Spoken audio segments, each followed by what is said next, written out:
Hello, guys and gals. Welcome to another Liverpool podcast with Ed001 and Ed666. Today, we're going to be reviewing the Newcastle win, previewing the Napoli Champions League clash, and the Reds' visit to Stamford Bridge. How you doing, Buttercup? I'm a little confused. What was that thing? Have you been watching old Penguin adverts or something? No, it was an ode to Kevin Kline in a movie called A Fish Called Wanda. Oh, God. I watched it. Oh, see. You won't know what that movie is because Yeah, it doesn't have grown men wearing their underpants. Of course I know what it is. You know what I mean? It's a fish called what? Did you Everyone like knows it. Yeah, it was classic. That when I was a kid. Obviously, Yeah. you'd have been a fully grown adult when it came out, but, I was only a kid. I was still at school. I remember that. That Jamie Lee Curtis, every movie. schoolboy's wet dream. And so, she's so hot. yeah, So exactly. hot, yeah. At that time, You she was prefer John every Cleese- you schoolboy's wet dream, so every schoolboy watched it. That and Trading Places because she got her boobs out. Oh yeah, but you had the hots for John Cleese, though, didn't you? Let's face it. No, I've met him. He's not a nice guy. No, he looks a bit. He looks like a bit stiff. Do you know? He's just very posh, very. Complete. He's a bit like he's become a bit Basil Fawlty-ish, to be honest, in real life. Well, he was when converse of you then. Not like me. I'm very polite, as you know, and well spoken, posh. He's not a chips and gravy kind of guy. Then, no? Oh God, no! Proper silver he eats with. All right, let's get going. Before we start, I know this is meant to be a Liverpool podcast. Oh God! But we've never done anything on Liverpool on it yet. So why is it? I don't even know why you say that. Do you know what? That's the aim. That's the dream, to do a Liverpool podcast one day. Yeah, one day we will do. Yeah. All right. But honestly, I mean, seriously speaking, it'd be remiss of me not to congratulate Norwich on an absolutely wonderful display of football against City. I have to doff my hat. What a performance, mate. Are they likely to be listening to this to hear you say that? No one's going to be listening. Are you kidding? No, Listen, you've got one fan. You know you have now because he posted about you, wanting you to do more singing. Apparently, he loves your voice. That was you trying to make me feel better. Damn, rumbled.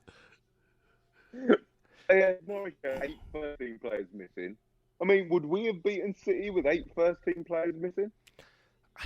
Well, then again, the City team without Laporte, I think it's a bit of a different situation, isn't it? But yeah, I mean, that was a fantastic performance. What a performance! Their Norwich team cost $6 million, and the City team was $400 million. Well, yeah, I mean, they bought how many? I mean, I've just been doing the review with the transfer window. I was looking at what they spent their money on. I mean, City bought 2 right backs, 2 left backs, 2 goalkeepers. You're just thinking, I mean, somebody seriously is messing up on their recruitment when you need to buy 2 of everything in a window.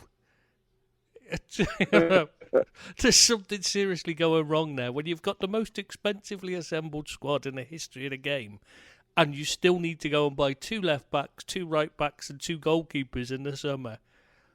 And that's not counting, obviously, Rodri and an attacking midfielder, some Japanese lads and that. It's bizarre. And they still didn't buy what they needed, a centre-back. Yeah, they're looking at that Inter Milan guy now, Skriniar or something. Skriniar. January now. Skriniar. Well, Any good? And Diaz as well, Ruben Diaz they like as well. Oh yeah, Skriniar's all right. Bit slow though. Yeah. So no, I wouldn't have thought he was. It doesn't look suited to the Premier League for me. Very good player, but he's a City type player in a way. Pep type player because he's very good on the ball. He's more of a midfielder at the back. But to be fair, John Stones doesn't look like he's suited to the Premier League either. John Stones has always been crap. He's a terrible good defender. He can't defend. I just don't get it. People say, oh, he's calm and composed on the ball. Yeah, but he gives it away constantly. He can't pass well. He's not. He's got no positional sense. He's an awful player. Isn't that what defender's not meant to do is give the ball away. Well, exactly. I mean, it's. Yeah. He just looks like an Arsenal defender to me, John Stones. Oh, good segue into the Arsenal match. Well, we were only going to talk about that if we didn't have enough to talk about, but like I just had to throw that in there because they were that bad. I mean, like I said to you earlier, I've got to throw this one in there. They were watching the Everton-Bournemouth game. I'm there saying this is the two worst defences I've ever seen in the Premier League. Arsenal must have overheard me and said, "Hold me beer," because that was just what was going on. It was shambolic. Arsenal, you know, new goal kick that's coming forth, right? Arsenal look like they've just been told that rule 2 seconds before a goal kick. Honestly, they look like they've never heard of the rule. They've never, they're comical. It's. I can't even describe how bad their defending is from goal kicks. Well, it's not, but they shouldn't need to be defending. They've got the bloody ball. That's the thing. I mean, how do you end up in a situation where you're taking a goal kick and somehow you're conceding a goal? I mean, this should never happen. I read the funniest thing on the BBC website the other day after during the Arsenal game. There was a tweet. Somebody said the best mode of attack is against Arsenal is to give them a goal kick. That cracked me up, and it's true. They have no idea how to take the ball out from a goal kick. It's hilarious. I've never seen anything like it. I mean, it's not a difficult skill to do, but yeah. I mean, why not just take it and then put it up the field a few times so they back off, and then you can play out from the back. Just give it to Lennon. Let him boot it up the field. You're going to get more joy that way. It's ridiculous. I tell you what, though, I'm not trying. This isn't match of the day fever or anything like that. But I thought this from last season. If I was the Arsenal board, I'd be ready in a 4-year contract for Daniel Farke, mate, because I think that guy's going places. Well, there was evidence against. There was evidence against his football against. I mean, obviously last season they destroyed the championship, but against us, the first game of the season, there was evidence that they played pretty football, effective football, attacking football, and that game against City, they were playing triangles in their own penalty area. It's not just that; they're well organised defensively as well, which is impressive. Yeah, I mean, especially with 8 players out. That's a stat that I can't even. I mean, what other team can beat City with the 8 first teamers out on the planet, let alone in the Premiership? I'm not sure we could do it. Yeah, you wouldn't want to try, would you? Let's be honest. No, of course not. If we ever had 8 players injured, I'd be on. I don't know. I'd have a panic attack. But yeah, honestly, I think Arsenal, Everton, even United. It could do worse than this guy. I was saying, yeah, Everton needs to change. Arsenal need to change. Oh, Man United are lying on to Ole. They'll keep hold of him, so thankfully. I hope so. They reckon they're giving him 180 million to spend. Oh, should do. Give him more. All of it. All of the money. They should mortgage the whole club for him. That'd be hilarious. I love how they're now saying what a great performance it was because they ground out a win. When it was Jose Mourinho grinding out a win, it was terrible. I mean, they just make up the rules as they go along. When it's Ole, it's great, whatever it is. Do you still think the media is there's a United bias? In the media? Well, I assume they must still be on Sky because the reason why it started there is because they own part of the club. And the reason why it continued is because they get the biggest TV view. You know, whenever they talk about United in a glowing way, they get the biggest audience for United. So that's what it's about. Yeah, no, I can understand. There's still some legacy to do with that, but I'm sure we've superseded the rating because I think I was reading somewhere that we've got the most amount of money earned from television last season. Yeah, but that's about number of games shown. When you're talking about someone, it's a totally different thing, you know? When you're watching games, people like the neutrals just want to see the best game.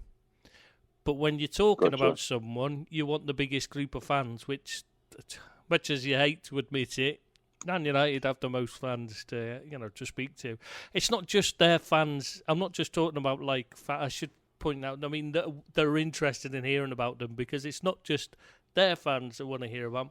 All the other fans want to hear about them as well, even if not in the same way. They don't want to hear the good stuff. You know what I mean? So. Yeah. No. Yeah. Do you want to do a Liverpool podcast? Yeah, we could do that tomorrow. Should we do that tomorrow? Because we don't I don't think we've got time to do one now, have we? Right, mate. Liverpool Newcastle early kick-off, which it can't be enjoyable for the guys. I know it wasn't for me because I've got to get up at 6:30 in the morning to watch the kickoff. That makes me enjoy it all the more knowing that. Well, the Red Men did the business again in some style without even getting out of third gear. Mate. Do you think they even got into third gear? I'm not even sure they did. Yeah. It was cruise control. That was.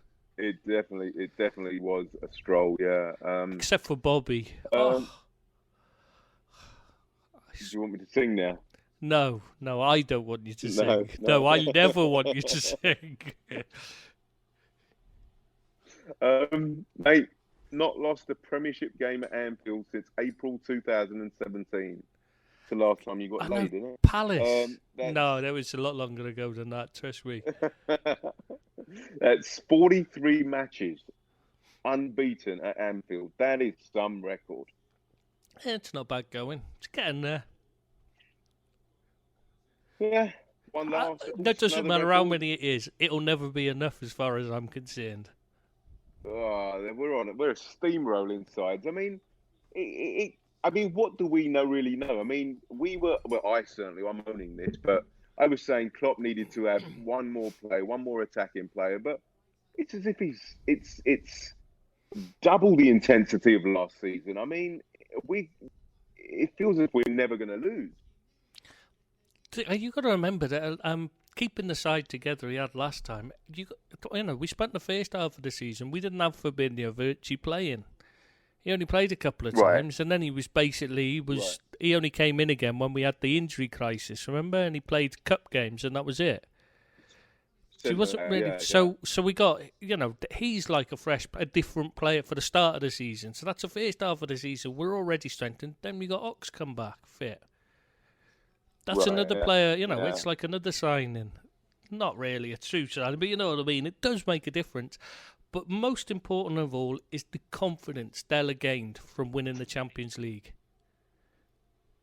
Yeah, I think that's finally very telling, isn't it? They've got the trophy to show for their efforts. That is what will make all the difference. And that is why we have a chance this season, better than we did last season.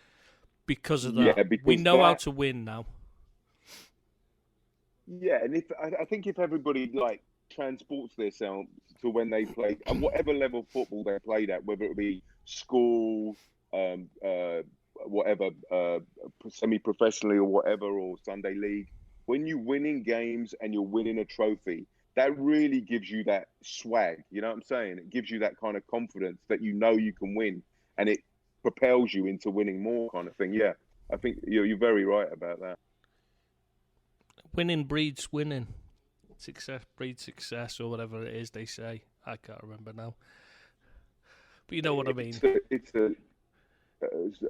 success breeds success. Is it? I can't remember. It's one of them. We'll have someone, no doubt, as soon as this goes up, somebody will tell us on if they actually bother to read it. Listen to it. Read it. I mean, for God's sake. My God, I hope there's not a text version to this.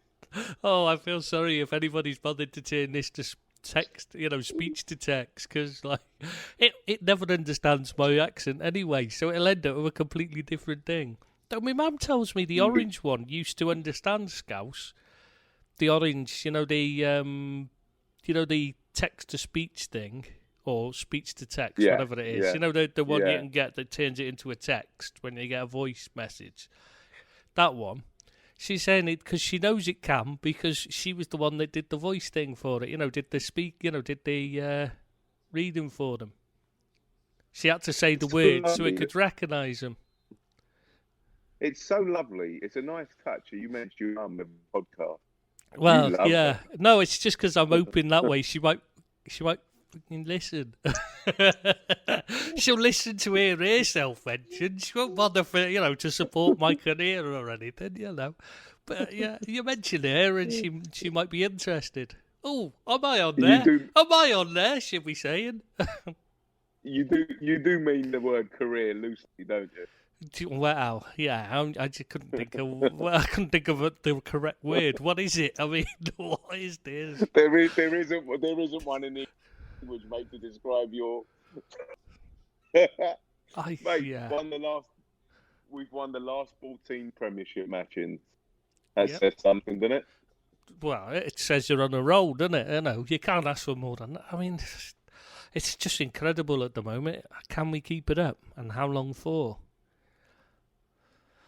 I think I haven't seen this type of consistency from a Liverpool side since maybe when Dalglish first took over.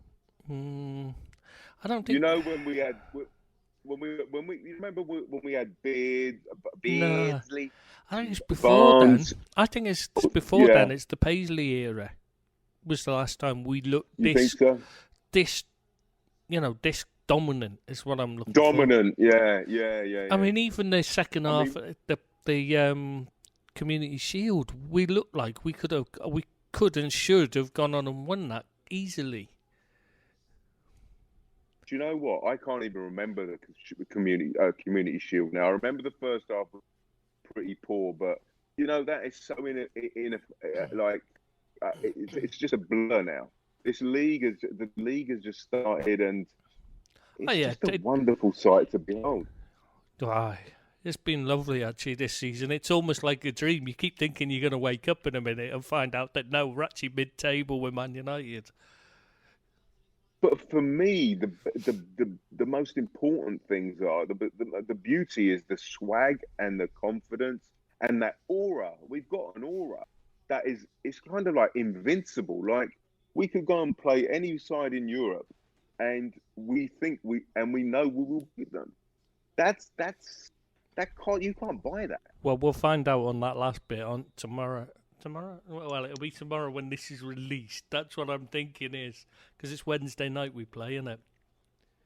You can just edit. No, we play Tuesday, mate. We play tomorrow night. We just edit that bit out if we lose. It's confusing because I'm not sure which day it is today. Because oh no, it's not. It's still Monday, isn't it? So it is tomorrow night. I was right first off. Yeah. I get confused because obviously we send it out. It'll be by the time it's rendered into Wednesday, and that it'll go Wednesday. out. It'll go out Wednesday. So we'll be tomorrow. Yeah, well, it'll be tomorrow to them then. I don't know. I'm confused now. Yeah. This is the problem. I can't keep track because it doesn't go out the same time we do it. Right now it's Monday, so it'll be Wednesday night anyway. Let's just, mate. If we lose, we'll look stupid. Won't be the first time. Yeah, Napoli are looking poor though. It's got to be said. And we're not doing the preview. Why are we doing the preview now? We talked about Newcastle. We'll get to that later. See this? We're doing it again. We're digressing. What's this pale face? I was talking about Liverpool and their consistency. Yeah, I know, but we started talking about European, beat anyone in Europe. We shouldn't forget that. Okay. Let's just stick to this Newcastle game. How we played, we were brilliant. Right. We were brilliant without getting out of second, third gear. What's the worst performance has to be said. Oh, no, we're doing the ratings later, so there's no point even doing that, is there now? Well, we can get over to the ratings now if you want. I don't know. Do you not want to talk about Newcastle first? How they did? Yeah, go on. Crack on. Do you know what? It really didn't matter what they did. They were just... I know they scored early on and gave a bit of a fright, but it really didn't make any difference, did it? They were just totally outclassed. And in fact, if anything, that was probably the biggest mistake they made was scoring early because it just seemed to sting us into action.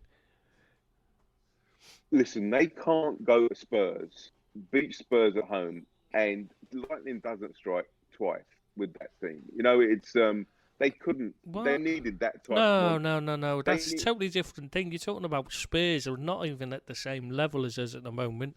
They're poor. Spurs are a poor side at the moment. I know they're up there still, but it's not convincing, and they've got a lot of work to do with that side. They'll probably come good. Don't get me wrong. But they tried to do the same, but we're a totally different team to Spurs. Exactly. They can't do that to us, because we're just too strong. I mean, like you said, the worst thing they could have done was score. It kind of awoke the dragon, and after that, it was just one-way traffic. I mean, they got destroyed in midfield. It was. To be fair, they're missing a few. They were missing a couple of good players as well. A couple of their better players. Hayden gave his all, but when you've got to turn to Shelvey in your midfield against a team with the mobility of Liverpool's, you're in trouble. I mean, you may as well have just put a hedgehog in there and just left it, because it's going to do about the same. It'll just prick somebody's legs as it goes past, because that's all Shelvey does. He's just a nasty, dirty little get. Offers nothing defensively. He's a wasted talent. I mean, he really is. Horrible player. He is. I feel there was something in there at some point. There was a player in there somewhere. I've never been convinced. Terrible attitude. Terrible attitude. He's more of the attitude's the one that really is the telling thing with him. He's got no application whatsoever. I mean, when you're his age and you have to hire a personal chef to cook, I mean, you've got to say there's a bit of an issue there already. But then the club should, why are the club not arranging proper dietitians for them and that? Why do they need a personal chef? I mean, Liverpool, because Liverpool, we got that one, what's her name? Whose name completely escapes me, and we're going to get loads of grief over this, because we always get grief. Because I've had a few bits of grief about us not remembering Wagner's name. Even questions on the Ask the Editor. Yeah, even questions on the Ask the Editor. I got on about him. I was like, oh no. I was hoping nobody heard that bit. But to be fair... But he's got glasses, so, that's all we needed to know. Everyone knew we meant. Kevin De Bruyne has a personal chef. Yeah, I get the idea, but when you're John Joe Shelvey and you've got a personal chef, there's something wrong. I don't know. I saw that. No, that's just a bit. Why? I mean, I'm not being funny, but you should be able to live your life. It's not like he shouldn't have for starters, at that age, what he'd done with his career, he shouldn't have the money to afford a personal chef. He's obviously at the point where, he shouldn't be at the point where he's made it to where he can afford a personal chef. For starters, that's a worry to me. Because, and second, you're not a star man. You're not right out there. You've not proven yourself. You shouldn't be needing these kind of things yet. You should be there trying to do it for yourself, because you need to learn it. You know what I mean? No, I don't think that's such a negative thing, mate. To be honest, I'm sorry, but it is. It shows that you're handing off responsibility to someone else to look after your food needs, rather than looking into doing it yourself.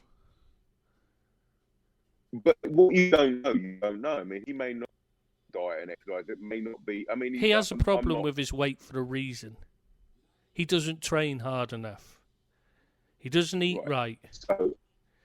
So he's doing something to implement a new lifestyle, which he's not, is he? He's handing off responsibility. He's hiring someone to do it for him. That's what I'm saying. It's not the same. He's not saying right to the club. He's got a diet plan already. The club give you a diet plan. You know what I mean? They give you these. Right. So all he's doing is saying, I can't be asked to cook that. I'll pay someone else to do it for me. Yeah, but there's so many different diets out there that he's got the club give you the club give you all the information you need. Yeah, it just shows he could cook it himself. Maybe. He's got plenty of time. It's not like he's got. It's not like he's doing. He did. You know what I mean? He had plenty of time. He's choosing to hand off responsibility because he can't be bothered. That was the problem, in my opinion. When you've made it, and you've got a family. There's a different matter. You know what I mean? You got a big family, you No, haven't got time. He's got pots of money, and he's Well, he shouldn't have had. He was a kid at Liverpool. He was a kid who just signed at Liverpool, and he's hiring a personal chef. No, he had a personal chef at Newcastle. He never had. No, he had one at Liverpool. He hired it first when he was at Liverpool because he had problems keeping his weight down. Yeah, but he's got pots of money. It's up to him. But that's my point. Is you're giving a kid huge amounts of money without proving themselves worthy of it, and then he's obviously what do you do with it? He's just throwing it around. And there's where it's... but that's my point is you've got a player there. He's not hungry for success. He's just saying to somebody... You know what I mean? He's not doing it himself. He's not thinking about what's best because it's too easy for him to just pay somebody else to do it. Yeah, no, it's not. It's not a good attitude. I'm sorry, but you're wrong. You're talking from a. I see these kids all the time, and those that pay somebody else to do things for them are the ones that fail, that never make the most of their talents. The ones that sort it for themselves, who think about what to do for themselves, are the ones that go on to make something of themselves. Harry Kane had plenty of money when he was a kid. He went and sorted his own diet out when he had problems with his diet. He went and sorted his own training out on top of what he was doing with the club when it wasn't doing, when he wasn't improving enough. Things like that. That's the ones that make it and become, reach their talent. The ones that go and pay somebody else to say, oh, well, I can't be asked to cook it. I know what the diet should be, but I can't be asked to do it. I mean, okay, I've got 18 hours a day where I'm doing nothing. I only play football a couple of hours, and that's it a day. I've got and then I've got my 8 hours sleep. The rest of the day, I'm doing nothing, but I can't be asked to make time to cook for myself. Those are the ones that aren't going to do anything with their career, and that's why they end up at Newcastle struggling to get in the first team. I don't have a problem with having a dietitian. And it was when he went to Swansea rather than Newcastle. That was when it was. That he got a chef. Oh, yeah, that's right, yeah. I do, because like I said, you should be doing it for yourself. You can't learn things because you can't always have a personal chef with you. What happens if you're away on holiday? You're not taking your chef with you. Maybe he does. You've got to start taking responsibility for yourself. That's how you make it. If you start just, these kids, these footballers, that's why everything's going wrong with, so few of them make it. It's because they do everything by paying somebody else to do it for them. And that's where So clearly there's a discipline issue here, and he's rectified it by, at least he's not doing a load of drugs and whatever. Well, I get that. It's not the worst thing in the world, but it's not going to make him a better footballer by paying somebody else to do things for him. You just want something to. No, I'm not, because I'm just saying. I'm saying why he's failed, why he's not made anything of his career and ended up being a reserve at Newcastle.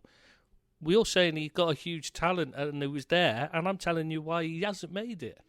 That's why, because he just hands off responsibility. He wants everybody else to do it for him. He was the same at Liverpool. He doesn't want, he doesn't want to do it himself. He could have made by training harder, but he didn't want to. Yeah. He'd never been a top 4 player. No, I don't know why we bought him. I really don't. Yeah, that was Rodgers, wasn't it? Was it pre-Rodgers or was that Rodgers? Or was that done by Rodgers, wasn't it? Rodgers. I think Rodgers came in. Rodgers and he was tried to keep him. Wanted to keep him, and Gerrard actually begged him to stay. It says a lot. Mate, Rodgers was playing Bobby at right wing as well. That says everything, to be honest. Yeah. And he wanted Benteke to be the fulcrum of the attack. So Jesus, don't. God, he's gone. At least we got Klopp now. So, but anyway, what we saw, the Newcastle side. Yeah. So again, I mean, when they're relying on Shelvey, I mean, what do you expect? He doesn't want to take responsibility for anything. He's not going to lead them, so he's not going to do anything. He'll just do it. When you watch him play, everything he does is lazy. I mean, that stupid shot from the halfway line. I mean, he's never going to hit the target from there. You crap, lad. Don't waste your time. I think he'll be a plodder now. He'll pick up his 60, 70 grand a week for the next 2-3 years. And that's all he ever wanted to do. and He's that'll be lazy. that. That's why he does all them And fouls. It's because he can't be bothered to make a chase back and make a tackle, so he just leaves one in. It's a shame because if Rafa couldn't get if Rafa can't sort you out, no one can really. Well, Rafa saw it straight away and dropped him. Yeah. Didn't like him. Didn't like his attitude. Wouldn't have him in the team. He tried to sell him. He was trying to sell him. That was one of the issues, is that the club didn't want to sell him. Because someone, whoever it was, I forget the name of the guy who's, not Charnley. Lee Charnley. Was it Charnley? I forget now. Or whoever it is that was, the head of recruitment there, whatever they call it at Newcastle. I'm not sure what they have. Do they have a director of football head? I forget now. But yeah, he didn't want to sell him. He thought he was a talent. Thought he was a great player for the club. Strange. Or they know that they know that not many players will come to Newcastle. So they want to keep what they have. I think players will go to Newcastle because they know if they do well there, they get hero worshipped, and if and there's a good chance they'll get a big move somewhere else afterwards. Huge, because Newcastle are willing to sell. So it's only a short-term thing, isn't it? Yeah, talking about big moves. I mean, you look at that Joe Linton they bought from Carlisle or whatever it was. Who, Joe Linton? Yeah, I was joking because his name's Joe Linton. Oh, just sounds like he should be from Carlisle or somewhere, doesn't it? Yeah. When you hear it, you think, why are they buying? Yeah. Joe Linton. You think that's Joe Linton? That's an English. Yeah. It does sound like a player from the English 1920s. Yeah. He just sounds like an old clodhopper from the 20s. And then you see this big Brazilian guy, and you're thinking, okay, that's not what I was envisioning when I saw the name. Yeah, exactly. Yeah. You were thinking somebody out of Peaky Blinders or something. Yeah, exactly. Spot on, mate. But you think, when you see it written down, you think somebody's missed a space out there. That's a bit of a silly error. Exactly, yeah. Yeah, you're right. When the commentators say, you're thinking, you're not thinking Brazilian target man. That's No, not at all. And he's a good hard worker, him. He grafts, but God, he got no service. Poor bugger must have been knackered when he got in. I'm not sure about him, to be honest with you. I'm not sure what he's capable of. I don't think we've seen everything from him, but you're right. He's not getting much.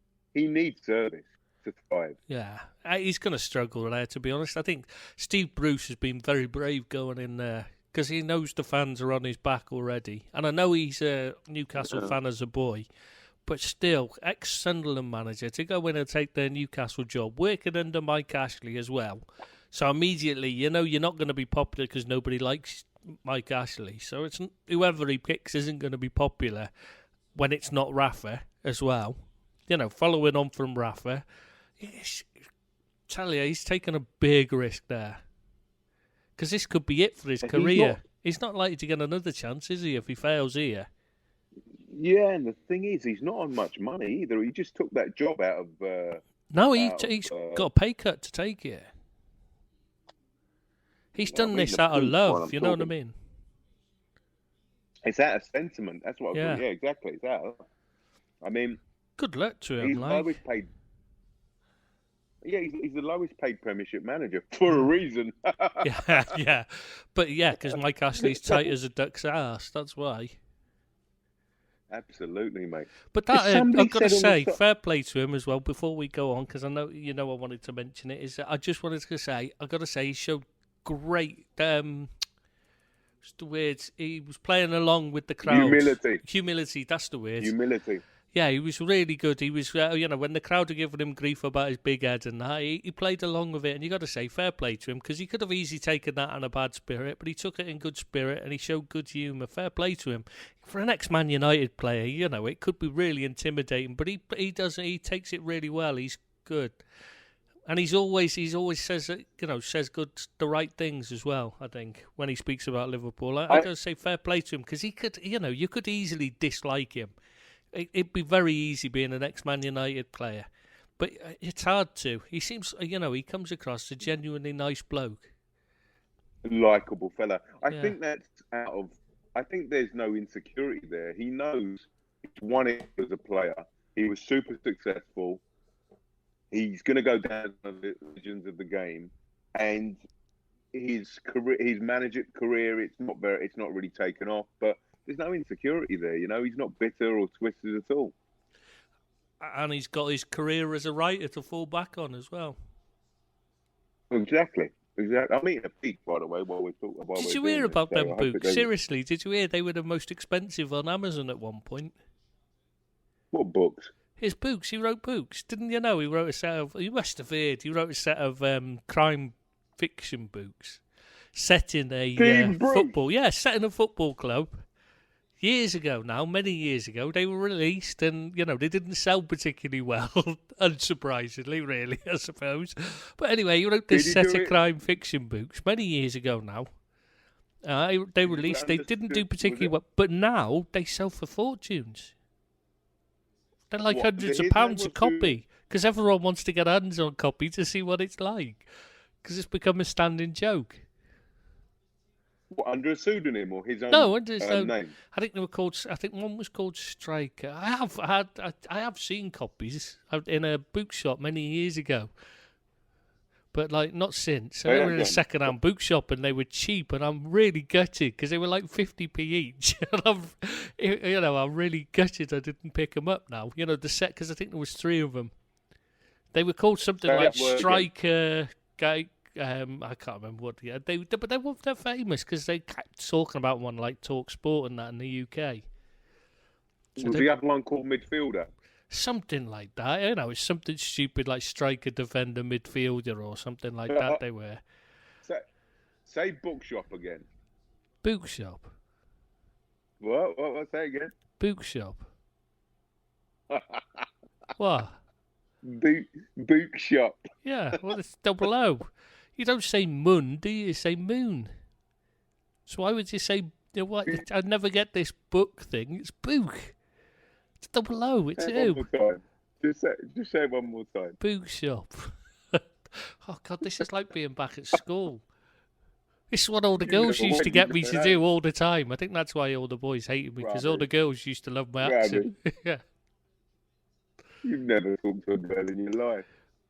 Well, I talk to you. What are you talking about? I talk to you every day. Touche, turtle. You gotta get up early in the morning to eat. Wow, you wouldn't have to get up early in the morning, would you? Why would I? Why would I? Yeah. Because only people who have a job do that. Yeah, we know. All right, mate. Should we start with a player rating? Should we start talking about Liverpool? Yeah. Well, have we mentioned Liverpool yet? By the way, have they? Just wondered. We're only about an hour in. Them now, I think. No, we're only done about 30 minutes, so we're all right. We haven't like got over our time yet. Oh, nice. So we're all right. We're doing all right. We're cracking along well today. Yeah. It's about time we started on the Liverpool stuff. No, come on. Right. Let's do the players' ratings, my friend. So what's this? Bobby gets a 3, Mane gets a 5. Because though he scored 2 goals, that doesn't really count, does it, in your opinion? Mate. Oh, I mean, come on. That's what you were doing last week. A half a point here and there doesn't make any difference, mate. Right. So I'm going to start with Klopp. Was it -3 because he only got 3? You know, he conceded a goal. Was that what you're going to say? No, he wasn't wearing the right attire. Right. So it's yeah. I don't like that grey on him. AXA training top. I don't like that. I don't like AXA, so yeah. I think we've got to knock a few points off for that. Yeah, you're right. Mate, did you hear what Klopp said about not wearing suits to finals and stuff? Did you not? I think I read it. I think I read, but I can't remember. Go on, tell me, because in case I forgot. Because I've forgotten. You know what I'm like.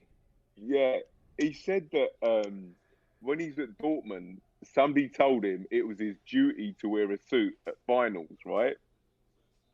And then so he wore a suit and he hated it. He says he feels so claustrophobic in a suit and tie kind of thing. And then when he got to Liverpool, and I'm paraphrasing it, when he got to Liverpool, somebody told him you don't need to, and he goes, it was the best day of his life kind of thing. So he didn't have to wear suits to finals. That's why he don't. He said he doesn't feel insecure or uncomfortable at all when he's wearing like jogging a tracksuit. So there's no story to it then. It was just he doesn't have to. Yeah, exactly. So basically, you've just gone a long-winded way of telling us that he didn't have to, so he doesn't. Yeah. Oh, I'm really glad you shared that anecdote. God. Now I know why I forgot what he said. That's a legend. That's a legendary one, that, isn't it? You've just. I mean, that's it. I'm going to have that written down and placed up. I'm going to put that on every wall of this house so I don't forget it. Mate, had that printed out, italic and everything. That was right. I'm going to put it everywhere. That's going to be my inspirational quote to remind me of things. Oh yeah, mate. Have it in the bathroom, the bedroom, everything. Yeah, something like that. All right, so. God, thanks for sharing that anyway. No worries, mate. Anytime. I don't pot wisdom on you anytime. It's a good job mate. you're not here for the comedy value, isn't it? No. That's just your attire. Mate. All right, so I gave him a 7. He could probably turn a up. 7? He probably... A 7? With that? Oh, come on. What?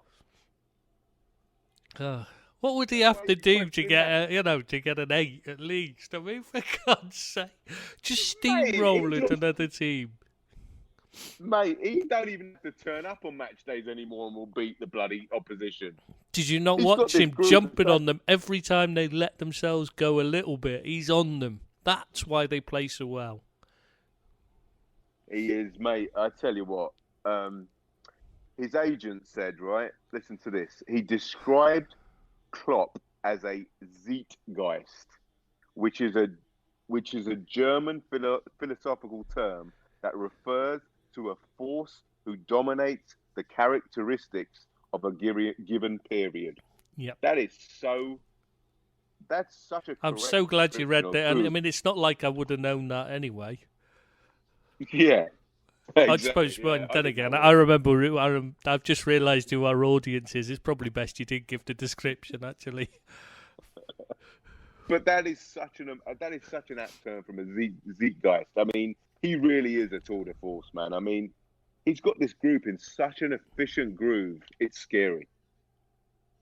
He is just a force of nature. You watch him on the sidelines, and he hates it if things are.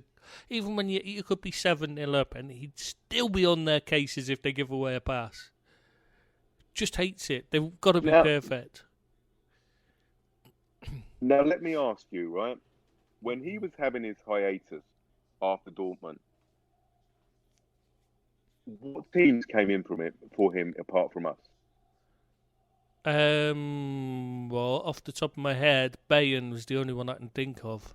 I know there were others, but that's the only one I can remember off the top of my head. I know he said no to Turkey, Fenerbahce or Galatasaray. I know that for a fact. Yeah, there was Turkish teams. Yeah, there was loads, mate. Honestly, it wasn't like pretty much everyone said, "Would you?"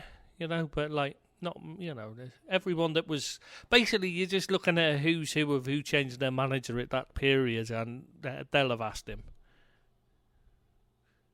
I'm pretty sure Real Madrid, actually thinking about it, if I remember rightly, did consider him. And did ask him would he be interested. It's such a coup. I mean, that we got this man. I mean, again, I've said this on many occasions. I still don't think it is. I love Klopp. Don't get me wrong, but I think he's at. The club is big enough to attract anyone. The problem wasn't the lack of the club wasn't big enough. It's that the owners and the leaders, or whatever you want to call them at the club, hadn't been running it correctly. Was always the problem. It's big enough to attract anyone. Just like Man United or Real Madrid or Barcelona. They managers, no matter who they are, should always be thinking, I'm lucky to be in this job, because they are. Even if they're Jurgen Klopp, he's lucky to have that job. I concur, but when he took over, I feel that we were fortunate to get him because we were a sleeping giant. Rodgers and the board FSG had made a multitude of mistakes. On the be playing thankful staff, that on the they admin listened to side. the analyst that time. Which analyst? The stats analyst, because it was them that put forward Klopp's name. Right, yeah, that's what I'm saying. So, well, that's one thing they did do right, and since then, they've been rectifying their mistakes. You see what I mean? Like it was a cacophony, a litany of Not all of them. that. Yeah, that reminds me. That's one thing we do have to talk about at the end. I'm going to put that into. I'll go back to it later. We've got to talk about one thing FSG are doing. We'll do that at the end, though. Okay, mate. All right, pal, no worries. But yeah, they're not. But they're not quite. Then making a bit of a mess of certain things. But we'll discuss that at the end. Yeah. All right, mate. Yeah. No. Yeah. Good. I'd be interested to hear that. I'm sure. Yeah. But what I'm saying is that it seems to me on the outside in that these guys are actually making less mistakes, should I say, than they were. Because at the time Klopp took over, honestly, I mean, if we'd have got Alan Kirbishley, I would have been lucky. I tell you what, or whatever. I tell you what it was. What it is. It's advice. They're getting it from the right people now. They listen to the stats analysts on that because they don't know football. You know, it's all very well saying it. But they came in, they didn't really know football, and they had to. You know, they were taking the wrong advice initially. They took the right advice from the stats. Yeah, they would listen to the wrong people. That's why you end up with the wrong people. You know, Roy Hodgson's well respected and that, you know, so they listen to people saying, oh, he's well respected. Oh, he'll be. I'm not saying that's why. I'm just saying, you know, this is how these things happen is you get somebody in the ear as somebody who doesn't know much about football. And, you know, you look at Roy Hodgson, you don't know football, you've not watched a lot of it. Do you think Roy Hodgson's a good bet, a good safe pair of hands? You know what I mean? That's how you end up with someone like Roy Hodgson. I'm not putting it to that. What I'm saying is this is how these things happen, why you get the wrong appointments. When you get the right ones, when you've still got people in charge who don't know football, it's having the right people advising them. This is where you've got a difference between Arsenal and Liverpool. Yeah. Arsenal is still at the point where they're listening to the wrong advice. That's why they pointed Emery, because they listened to the wrong people telling him he's great. He's not, he never has been, never will be. Whereas ours, they're very they're very into their American sports and baseball, and so they're very into trying to use the stats to, trying to get stats analysts. Yeah. So we're lucky they got the best stats analyst they could find to work for the club, and they listened to their advice when they said, because they were looking at it. Everybody else was looking at it and saying Klopp's last season was a bit of a disaster on the face of it. If you look at it. The stats analysts are looking at it going, no, actually, he was just unlucky. I mean, you look at all these, they should have been up there challenging again. But everything went against them. You know what I mean? It was just one of those seasons where if it hits the post in another season, say 3 times you hit the post, one will go in, one will go back across the face of goal, and one will come straight back out. You know what I mean? And the next one will go behind for a corner, whatever. In that season, every single one of them was going bouncing back out to an opposition player every single time. Things like that. It was everything was just against them. They just had no luck at all. And I remember. Am I correct? Am I correct in thinking that he had in the last season at Dortmund, he had a really, really bad start. And then they were having a disaster. Yeah, they were having a disaster, but they qualified for Europe. Yeah. I mean, and that was with all the luck against them. That shows you how well, Exactly, yeah. And the fans never wanted it. The fans were totally on his side. They were desperate for him to stay, which says a lot. When even when they were struggling near the bottom, and you've got the fans still chanting his name and asking, saying we love you and stuff, because he was already said he was retiring, leaving at the end of the season before the season. So, as well, you've also got that. I mean, that often leads to a dip in performance because players know they don't get, they're not playing for the manager anymore because he's leaving. So Now, a couple of points that you're highlighting on what you've said. Roy Hodgson, I always was under the impression that he was just a safe pair of hands Yeah, that's until right. they got rid of. Yeah, until they got rid of Rafa. They wanted some diplomat in there. Yeah, but wasn't he A yes man? A yes G&H? I man, forgot. I and can't remember.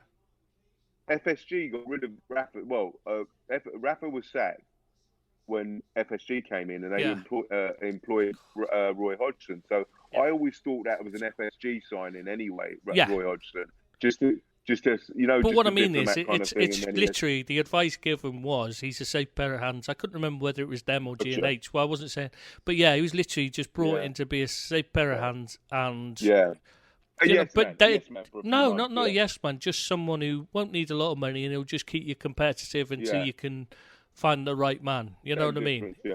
Exactly. Yeah. But when you look at it from the outside, but if you're in football, you'd look at it and go, yeah, but he. Not suited to Liverpool at all. He doesn't play the right type of football. He doesn't understand, what it means to be a big club. He thinks winning's a bonus, not a thing to aim for. His idea is a draw. He's aiming for the point, and then if he gets a win, it's a bonus, and that's not a Liverpool thing at all. You know what I mean? There's so many things against.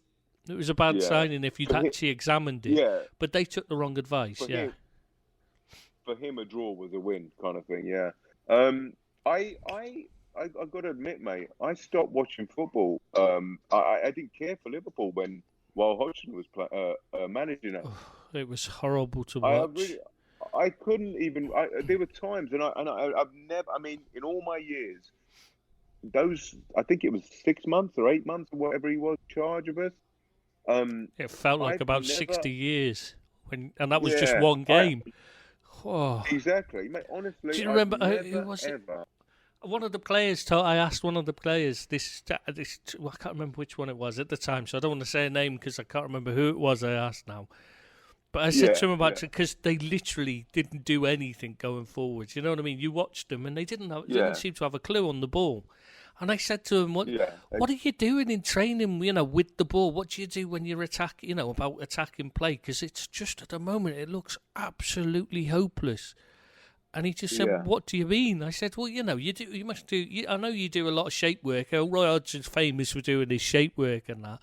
I said, so I know you do a lot of that, and I'm sure you put in most of your hours on the training kit. You're doing that, fitness work and stuff, and warming up and cool downs and that.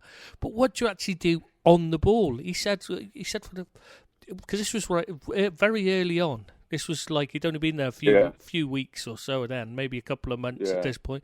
He said, "I don't think we've seen a ball in training yet. To play, use it. We've just been doing basically defensive stuff." Shape work and stuff. We haven't done anything on what to do when we've got the ball at all. I was like, come on, seriously. And he said, no. He said, honestly, we've done nothing about what to do when you get the ball. He said, apparently we'll do he reckons the plan was to get to that later on, in the second half of the season. I was like, no, by then you could be relegated. Mate, I remember, right, his first game, Roy Hodgson's first game for Liverpool. Joe Cole got sent off that game. I was backpacking around Australia and New Zealand, and I was trying to find a place that showed it about 3-4 in the morning. And finally, I found a 24-hour casino, and I watched that game against Arsenal. It was pitiful football those months. I'm telling you, there were times where I didn't even care whether we were. I didn't even know who we were playing the following week. And to me, now not knowing who we're playing next it's unheard of. I could just remember the sight, and it was just like an implosion every single game. And that was before he said it. I mean, once he said before, you're trying to, because obviously when it's all against, someone has to give the opposite view. So I was having to play devil's advocate and give reasons why Roy should stay and all that and back him. You know what I mean? Just so somebody was saying something different, you know what I mean? When it got to the Everton game, and he come out afterwards and said a draw would have been a good result. I'm sorry, that was it. And from that moment on, I just thought, no, you've got to sack him. He should have been sacked immediately. That was the moment they showed that they didn't understand Liverpool FSG, because they didn't sack him immediately when he said that. Because if it had been me, and I'd have heard him say that, and I was the CEO of the club, and I'd have heard my manager come out into a press conference and say that after a game where you just lost to your biggest rivals, Everton, I'd have dragged him straight in the office and given him his cards there and then. It's just been, I want your letter of resignation on my desk now. Not in 10 minutes' time, not in 10 seconds' time, now, because you're gone. That's it, you're over. That's it, it's gone. Because that devalues your brand. Well, it's not that. It's just you can't say that would have been a good result. It wouldn't have been a good result. Nothing other than a win against Everton is ever going to be considered a good result. A draw might be a good in that moment might be a relief, but it's never a good result. Never, ever. He's clearly an articulate and intelligent person, clearly, but that doesn't mean he's a good football manager, you know? I can't believe he's still in the game, to be honest. He's good at what he does, but he's not good at what Liverpool do. That's the difference. Yeah. Now, let me ask you, highlighting what you were saying a few minutes ago about being advised, Liverpool getting advice. Weren't they being advised by David Dean once upon a time as well when they first... Yeah, he did. He gave them a little bit of advice. That was just on... appointing director of football because they wanted him, and he didn't want it. And he told them to go and get Johan Cruyff. Wow, that would have been something, eh? Yeah, but Cruyff didn't want to do it because he'd just taken charge at Ajax. And this was before all the troubles. You know, I think, if I remember correctly, this was before it fell out with. I think it was Edgar Davids and that, didn't he? Fell out with and that. Yeah. I know he felt, but I can't remember whether that was prior to it or after. But anyway, yeah, it was while he was just taking over at Ajax, so he didn't want to walk away. It's a shame, because Cruyff would have been perfect. But it would have been a big project as well. That would have been a 2, 3, 4 year project. Who's been sent off? Somebody's been sent off for West Ham. I just see it in the back. I just had to turn around. What's the score? I'm not even... 0-0. I'm not watching it because I can't look at it because it's behind me, so I have to keep turning around. Oh, right, yeah. Yeah, somebody's been sent off. Is it massive? Yeah. I'm just wondering, would VAR have overturned it? What the fuck? Let's not go there, eh? We're talking about VAR. What? I'm not sure that was it. The second yellow it is, not a red. But yeah, I'm not convinced it was. Was there any VAR controversies this weekend? Yeah, quite a few. There was a few mistakes, but it's just not worth bothering because it's the same old things. They're just not looking at things. Who was it? What about the penalty, Matip? Matip's penalty. Oh my God, I can't believe we haven't mentioned Can't you that. believe? Yeah, well, that's because we haven't got to that yet. We haven't got to talking about Liverpool yet. Yeah. Well, oh my God! That was reviewed by VAR. Yeah, it was reviewed. Yeah, and how did they not see that's a penalty? It's the clearest and most obvious penalty so far this season, and they still couldn't see it. Who's reviewing that? Who the hell? I don't know, but when they were reviewing it, did they sit there with their eyes closed, going, "I can't see, because you couldn't know. How could you, with your eyes open? You have to see it. Because I could have seen it with my glasses off, and I'm blind without them." Mate, that gives credence to what you were saying last week about they're just there to don't want to overrule. Yeah, they're just there to back the officials because that was a ridiculous decision. I mean, it's ludicrous. That has to be a penalty. There's no and ifs or buts about it. It's not even a discussion. It's not an argument. I mean, even Andy Gray, he was obviously on the coverage here. Commentary, I was trying to say, and he's not commentating. That's what confused me. Yeah, on the coverage here, when they were reviewing it at half-time, even he hates Liverpool. So, you can see he always has to do it through gritted teeth, say nice to... But even him was saying that was sort of like a ludicrous decision, and it's got to be a penalty. I mean, how can it not be? Mate, even at the time you could see it, but when they showed the replay, it's just like... And the referee's looking straight at it. So how does he miss it? As Jose Mourinho would say, in some countries that would have been 2 penalties. Yeah, that was blatant. Obvious. It's a farce. It really is a farce. I can't believe I can't remember what happened 2 days ago, but That, I mean, I remember the Matic thing was just an absolute diabolical decision, That was and it got laughable. reviewed. I mean, how the referee didn't see that, and then how VAR didn't overrule it is they just don't want to make a nonsense of the machine of the technology. That's all it is. That's But really no, all it is. they're making a nonsense of the technology because they don't want to overrule the referees. They're just using it to back Yeah, up the referees' decisions. We know that because they said there was just 4 that had been reviewed that should have been changed, 4 decisions, and one of them wasn't the Jack Grealish one. Now I understand they say that somebody said, yeah, but it's because it was the goal. They couldn't disallow the goal because they'd already blown the whistle. So they couldn't allow the goal. Yeah, but I'm not talking about that. It was the one they gave him a booking for diving, and the decision went the wrong way. yeah, There's no clearer or right. more obvious decision than he got pushed and then fouled as he was falling, and they gave him a booking for diving. It should have been the decision. The VAR should have been looking and saying, was that a penalty or was it a foul outside the box? Not whether it's not to say whether it's a goal or not, whether it should stand.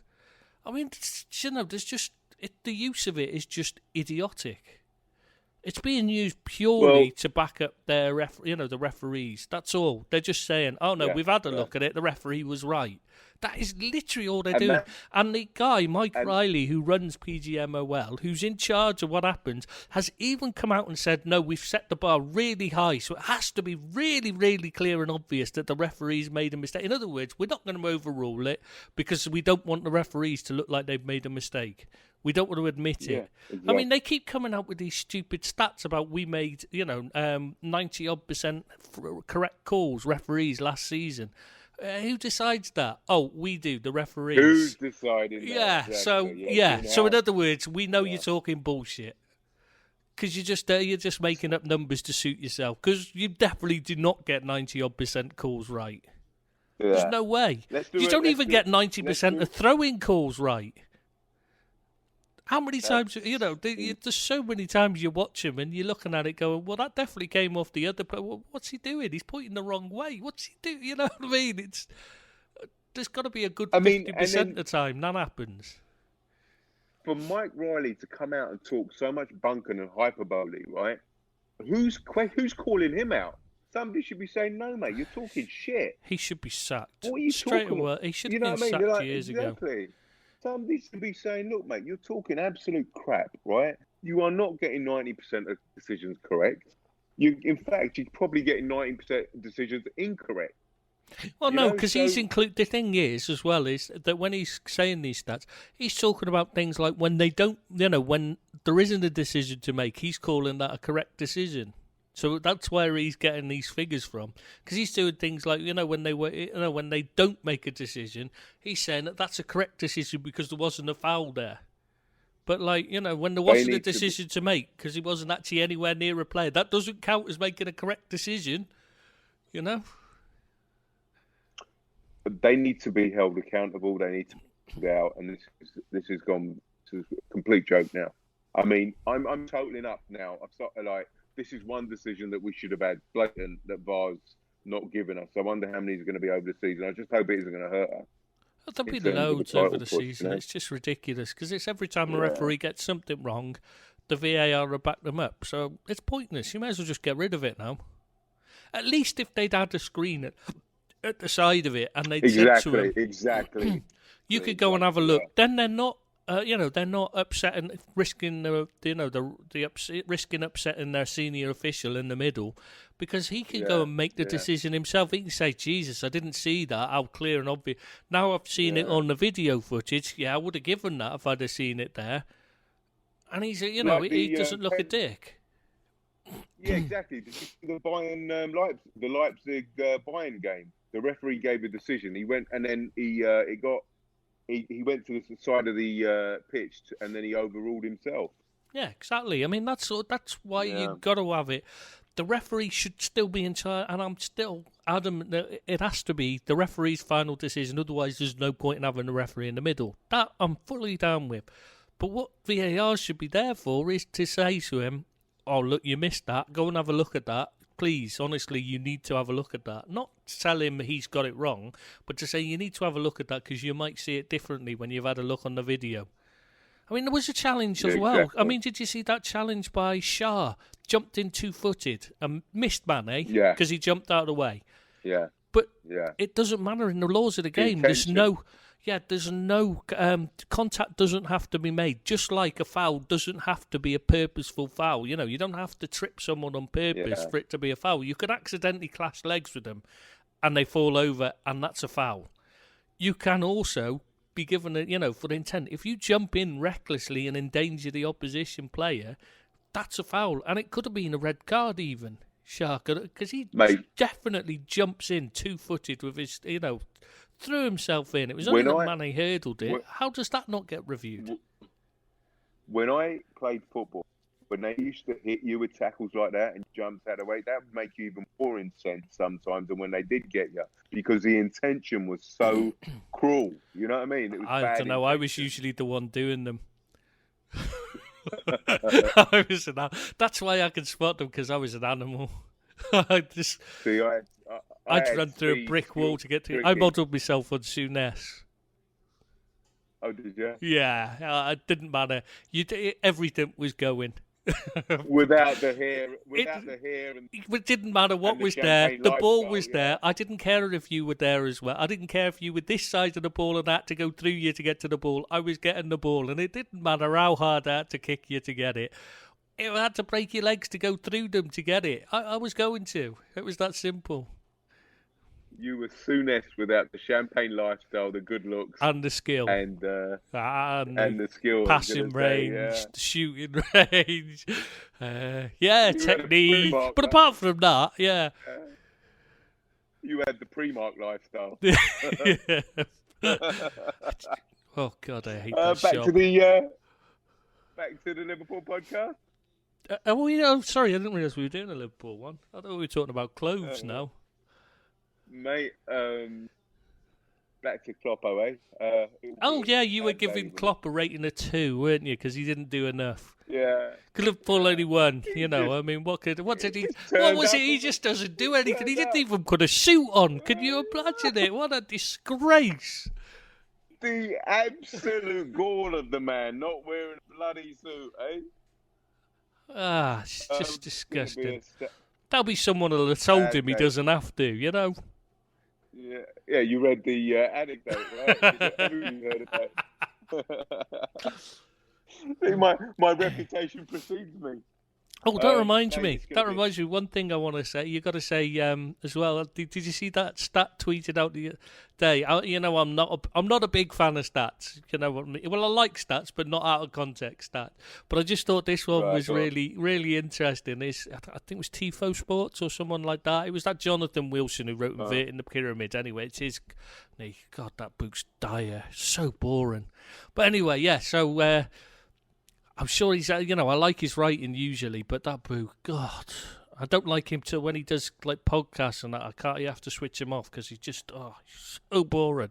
But anyway, Get on with the stat. So he's put out this stat about throw-ins. Liverpool have a throw-in coach now. It came back in the summer. Before anybody left last season, we know he only did, because I've already had this off the other editors before they realised that he's actually been re-employed in the summer. Anyway, so just. The Liverpool, before he arrived, were the worst club in the Premier League for ball retention off a throw-in, which is why he was given a chance. We were terrible at it. We'd just give the ball away more often than we actually kept it. Now we're the second best in Europe at ball retention off throw. Yeah, and do you know who the best is? No, FC Midtjylland. The Danish side, who are the only other club in Europe with a throwing coach. That's a crazy, interesting stat. It does make you wonder if there's something in it, doesn't it? I mean, it is a skill. Yeah. It is a skill, and I've always thought it was a good idea to employ you. You employ skill. You should have coaches who know what they do on certain things. It's a skill. I mean, you got to throw it at right distance. To throw it the right distance. Yeah. But you've also got to know where you also have to work with the players. To know their movement, so you know where to throw it. Because if you throw it to a player who's over to your right and he's moving to your left and you carry on throwing it to your right, then it's going to be going the wrong way, So there's a lot more to it than just simply throwing it in. But yeah, we got Absolutely. second best in Europe now, apparently. And and that anecdote was better than mine, I must admit. That's not really saying much, is it? Yeah. But what amazes me is Slaven Bilic doesn't use a throw-in coach. And yet, if you listen to him, get him talking about throw-ins to any...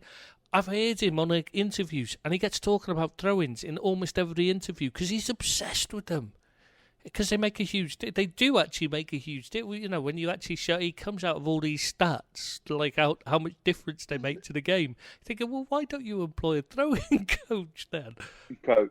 Do you know our throwing coach? He's refused jobs in the Premiership because he said to Klopp he won't work for anybody else in the Premiership or in England, I think.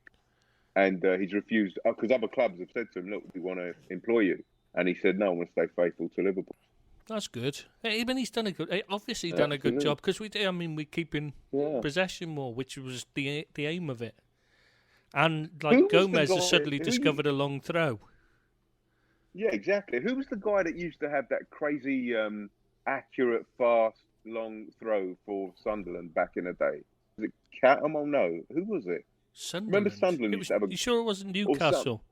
They had the guy who did he had the guy who did the somersault, didn't he? Went onto the ball and over and threw it, and he used to throw it miles. Tranmere used to have Challoner, wasn't it, who threw it miles.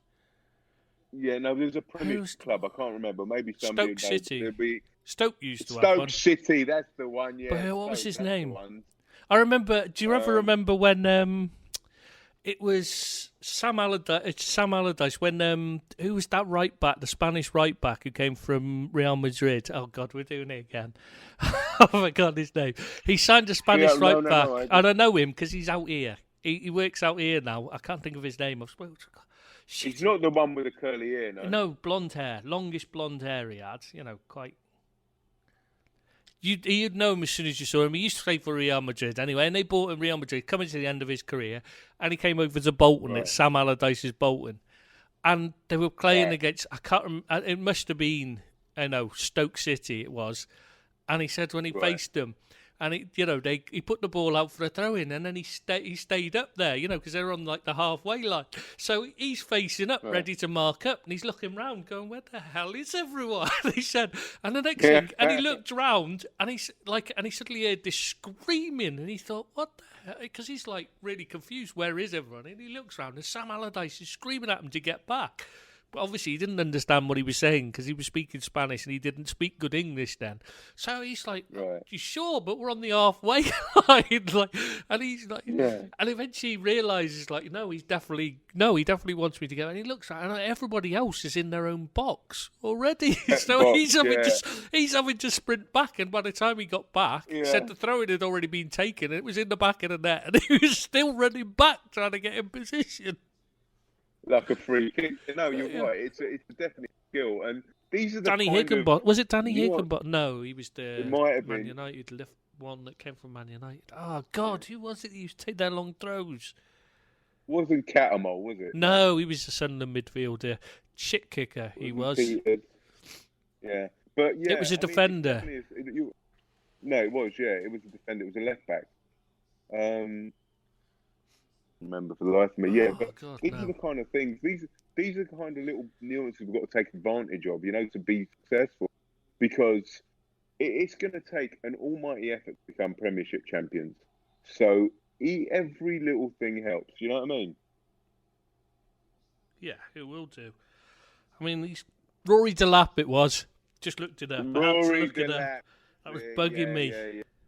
I remember now. What did you Google? What did you put in to Google? Stoke City left back long throw. Brilliant. First result, Rory Delap. I was like, yes, that's him. Brilliant result, yeah. All right, mate, back to Klopp. It's going to be a sad day when this guy leaves us. I'm not sure, to be honest. I don't think he'll renew his contract. It'll be done. I think it'll be 7 years once he leaves. 7 years. Once his contract's up. I mean, I know there's a stat that says he's gone everywhere for 7 years. And he's gone. But really, I mean, at his stage of life, he's a gazillionaire. I think I read this morning that when he goes to work in the morning, it's grey. When he leaves, when he comes home, it's grey. He never sees his wife. Sorry, and he'll be what, 60 or something? No. How old is he how old is Klopp? I don't know. Isn't he like 52 or something? Yeah, listen. Win us the Premiership. He's already won us the European Cup. Go with my blessing and don't enjoy your life. 3 years' time, if he brings us success, fine. If he wants to go, that's fine. That's up to him. I don't mind. Good luck. So you just have to say thank you for what you've done. Thank you for your service. If he's ready to go, and if he wants to stay, brilliant, even better.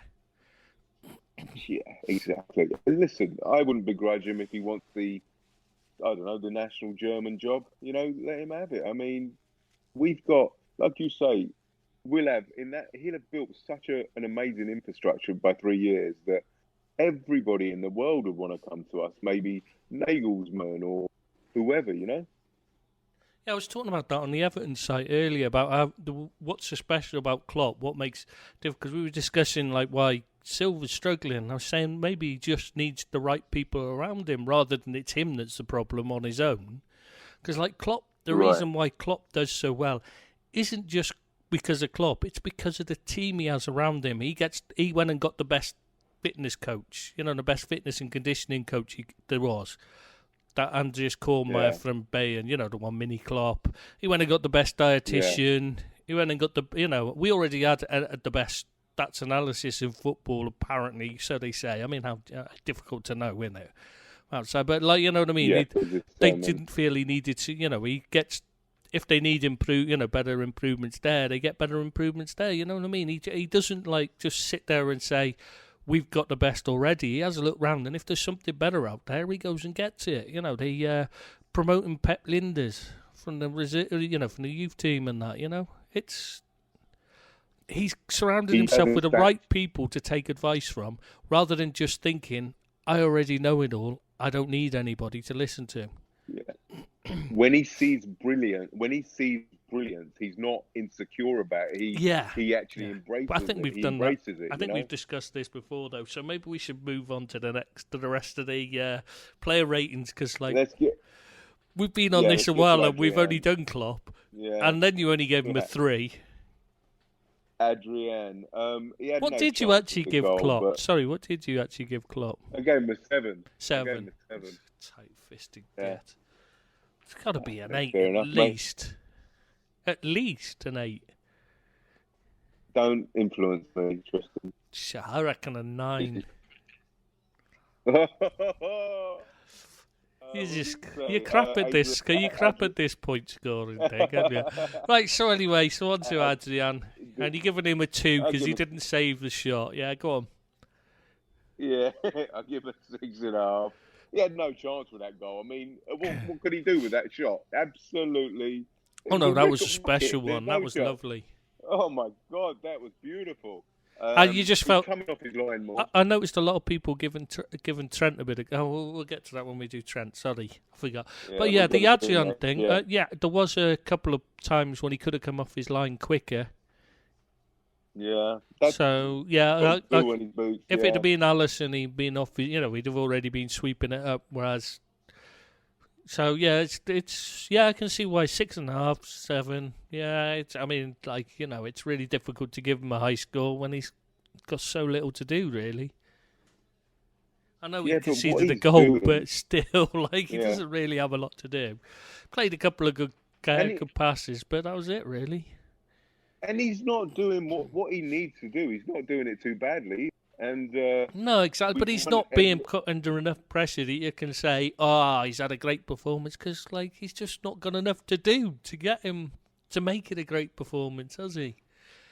It's a bit like I've seen people talking about Matip being the best defender in the country at the moment, better than Van Dijk, and I'm thinking, I must be missing something, because I don't see that at all.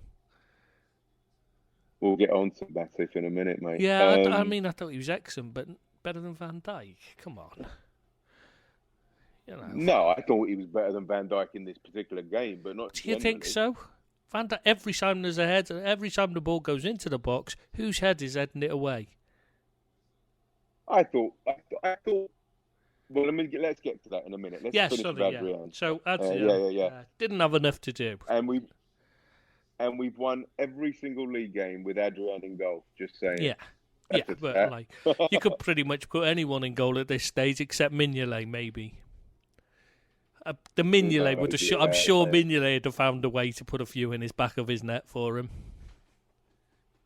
How's he doing in Belgium? I have absolutely no idea. I've got to be honest. Sorry, Simon, but I've lost track. I mean, who follows the Belgium league? I don't. Belgians? Not even most of them. I've got a good friend who's Belgian, and Belgian, even not Belgium. Yeah, he's Belgian, and he doesn't follow. He follows the Premier League.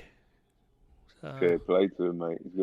He just says he doesn't say it. He says it's awful. So I can't even name 3 teams. And you Belgium. Know I can name loads, but they're most of them because they're under investigation for money laundering at the moment. Are they? Yeah, Anderlecht in particular are in real trouble. And that's obviously the one with company. Just got company in, and they're in real trouble. They've had, it's the agents and that stuff funneling money away. Has he won a game yet? Company, I bet he's had a really poor start, hasn't he? I don't know. Last I read, he hadn't. When he was having a disaster. I don't know. Yeah, because he said he wanted to hand over the match day control and that, but yeah, I don't know. I haven't really, like I said, I don't really keep track of I mean, the only thing I've kept track of is the fraud thing, because that's interesting, unlike their football. Yeah.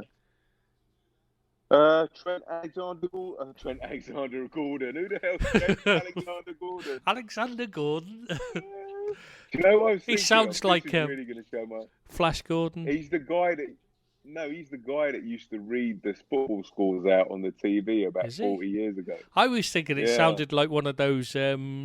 Just Alexander Gordon, not the Trent bit. I'd forgotten. You know, if you just heard Alexander Gordon, you'd sound like it's like one of those old-time Victorian explorers. He was searching for the source of the Nile or something. Yeah. Trent Alexander. Probably played football in the same team as Joe Linton. Joe Linton, yeah. Alexander Gordon and Joe Linton. You're on fire today, mate. Wow, you know. Someone's got to provide comedy in it. Yeah. All right, Trent. I thought he could have done a bit more with the ball, as he had a lot of it. Was still effective to an extent. Couple of good crosses. I know that the players didn't read them more than it was his fault. I know. Yeah, and on the goal, I've seen a lot of criticism of him on the goal, but he showed him inside onto his weaker foot. What more could you do? You don't want him to cross it when you've got a big man, you know what I mean? When you've got a big centre forward, you want to show the full-back inside onto his weaker foot, because he's not scored in something like 3 years or something, has he? Something ridiculous like that. Mate, you just can't legislate for a goal like that. And you can't take away from the fact that it was a lovely piece of skill to go inside, and then the shot was just unsavable. How many keepers in the world would have saved that? I don't think any, to be honest. And if they it's... and if they did, you'd be questioning their positioning, because they'd have been too far over. Exactly, yeah. They'd have had to have been to get to it. Yeah, exactly. I'm with you here. I mean, Trent's blameless there. Yeah, it's just one of those things. The more of the problem was was that the defence got caught out early on. That was as a whole. That wasn't his fault. That was the defence as a whole. Absolutely. Listen, I'm the first one on Trent's back when he makes a defensive ricket, but I don't. You just like to give them shit scores, don't you? That's all. Scores, yeah. It's right, just that's why you like to get on their backs. You can give them a crapper score. You can go, oh, he made a mistake there. I'll knock off a point on that one. His boots are the wrong colour. That's another point off. Oh, I didn't like his haircut, his new haircut. No, that's a point gone. I bet that's what you do when you watch it, isn't it? Artistic merit, no point for artistic merit. He didn't hold that mascot's hand long enough on the walk out of the tunnel. That's a point down. Yeah. Did you see him there? He didn't run right. He looked like he was. God, his legs were moving funny. Get that point off. Wow, wicked. Hendo's got a gate. Give him off. Yeah, that's a point down immediately. You got to take 2 off for that because his gate's a bit funny. Yeah. Klopp not wearing a suit. That's a point or 2 off. Milner used to play for a Mancunian club. There's 2 points off. Right, Matip. I thought he had a strong game, mate. Positive. Made some good tackles. Couple of mistakes on the passing. Couple of mistakes with the passing again. It's a bit more accurate than it had. It's not so much the accuracy that's the problem. It's that he's play. It's a bit like that Arsenal mistake where they gave away the goal in the penalty area. It wasn't that the pass wasn't accurate. It was that it was the wrong pass. The wrong pass, right? Because he's trying to thread a needle through, and there's too many players only need to stick their leg out to stop it. That's fine if you've got, if you're in the midfield and you're playing it into the penalty box, that's fine. You take those kind of risks. But when you're a defender, you shouldn't take that kind of risk. Not when you're when you're moving forward into midfield to play a pass, because you've got a gap behind you. So you're exposing the defence. That's why it bothers me so much, and I keep saying about it. If he was a midfielder doing it, it's fine because he's got players behind him to cover. But when he's moving into midfield as a defender, you take the definite pass, the safe pass in that kind of position. The percentage pass, and unless you know somebody's filled in behind you. In which case, you can take the chance. But he often just plays it. He's at the back. He's on his own. You know what I mean? He just steps forward and then tries to thread through a pass. If it comes off, it'll be brilliant. It's going to look brilliant. But 99 times out of 100, it's not going to come off. So, there's no point playing it, really. Not in that kind of position. Because if you lose possession there, then you're screwed, really. Because you're moving forward, so you've then got to turn around and go back. Whereas the ball doesn't have to do that; it's already moving. You know what I mean? They've only got to pass it, so you've left the problem. That's why I don't. And their forward players and midfielders facing the goal anyway. So exactly. Yeah, it's just a point of danger that you don't need to do because you're dominating the ball. You don't need to do it. Yeah, you could play play the ball sideways and let a fullback play a long, crossfield pass, or play it into midfield and let the midfielder do the forward pass that you were looking. You just don't. There's no need to take the chance in the position we're in. It's not opening up the game because it's just the danger is. Yeah, if it's a 50-50 chance, that's different. Then I'd say it's worth the risk. I can see it, but it's a 1 in 100 pass he's trying to pull off, and they're lovely when they come off, but they're 1 in 100 passes, so for a reason, you know what I mean? So would Klopp be talking to him about this? Or would he be saying, look, just... I don't know, because so far we've been, we tend to get away with them, don't we? It's very rare that the other teams manage to break on us because they've not been good enough to do so. So, it's one of those things he might do. He might just say, "No, I like the idea. I like it," and he might be working with, say, Fabinho and telling him he needs to drop into position the minute Matip makes those runs forward. That might be his decision. Either way, I'm fine with it. If he's saying to Fabinho to drop into that position, then when Matip strides forward, then I'm happy with that as well. That's fine. If it doesn't come off, it doesn't matter because Fabinho's in place. So, as long as something is done to cover it, it's not a problem. And also, I think it might be a little bit of a case of he doesn't want to mess with Matip at the moment because he's playing well, I know I've just criticised him, but I'm saying he's playing brilliantly as well. That's a criticism, isn't like because I'm saying he's playing badly, because even the best players get things wrong. They're not 100%, they're humans. So even on his best days, he's going to make mistakes. But he was... Trying to find. I gave him an 8. Yeah, I'm surprised at that. God, you must have really thought it. That must be like in anybody else's language. That'd be like a 25 out of 10 then. What didn't you like then? Was it his haircut? Was it that bit of bum fluff he has that used to be facial hair? And yeah, he doesn't do it for me. That's what is it you don't like? Is it the way he runs? I bet you don't like the way he runs, isn't it? That's what it is. I'm just really jealous. I want to tall, so that's 2 points gone there straight away. Gomez has got an effort to get back into this team. Oh yeah, that's it. He's going to do it. Yeah, I mean, I wouldn't bring him back.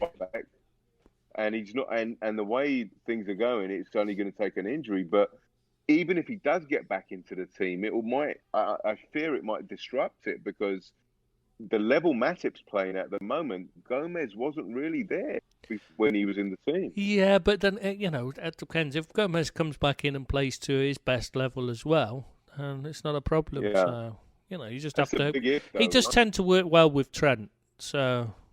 And Van Dijk works well with him as well, so I'm not worried. Yeah. I'm happy with whichever's playing. I'd stick with Matip, like I said, from the start of the season, though. You stick with Matip because he's the one that's been playing well and deserves his place until the moment he stops deserving his place or he gets injured. So, do you think that this... I mean, when it comes to conditioning and stamina and... do you think they should be playing every game? This defence should be playing every game, every major game, big centre-backs, yeah. The league and the European Cup. Yeah. Right. They should keep be the centre-backs in.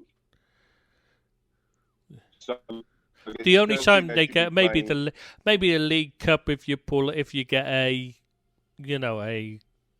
We've got the MK Dons coming up in a week or so. But I mean, like in general, I'm talking about like as a general thing. You might say, well, we'll give him a rest in the League Cup because he's. Right. I mean, a lot of it comes down to travelling. Is the thing you've got to look at more than playing.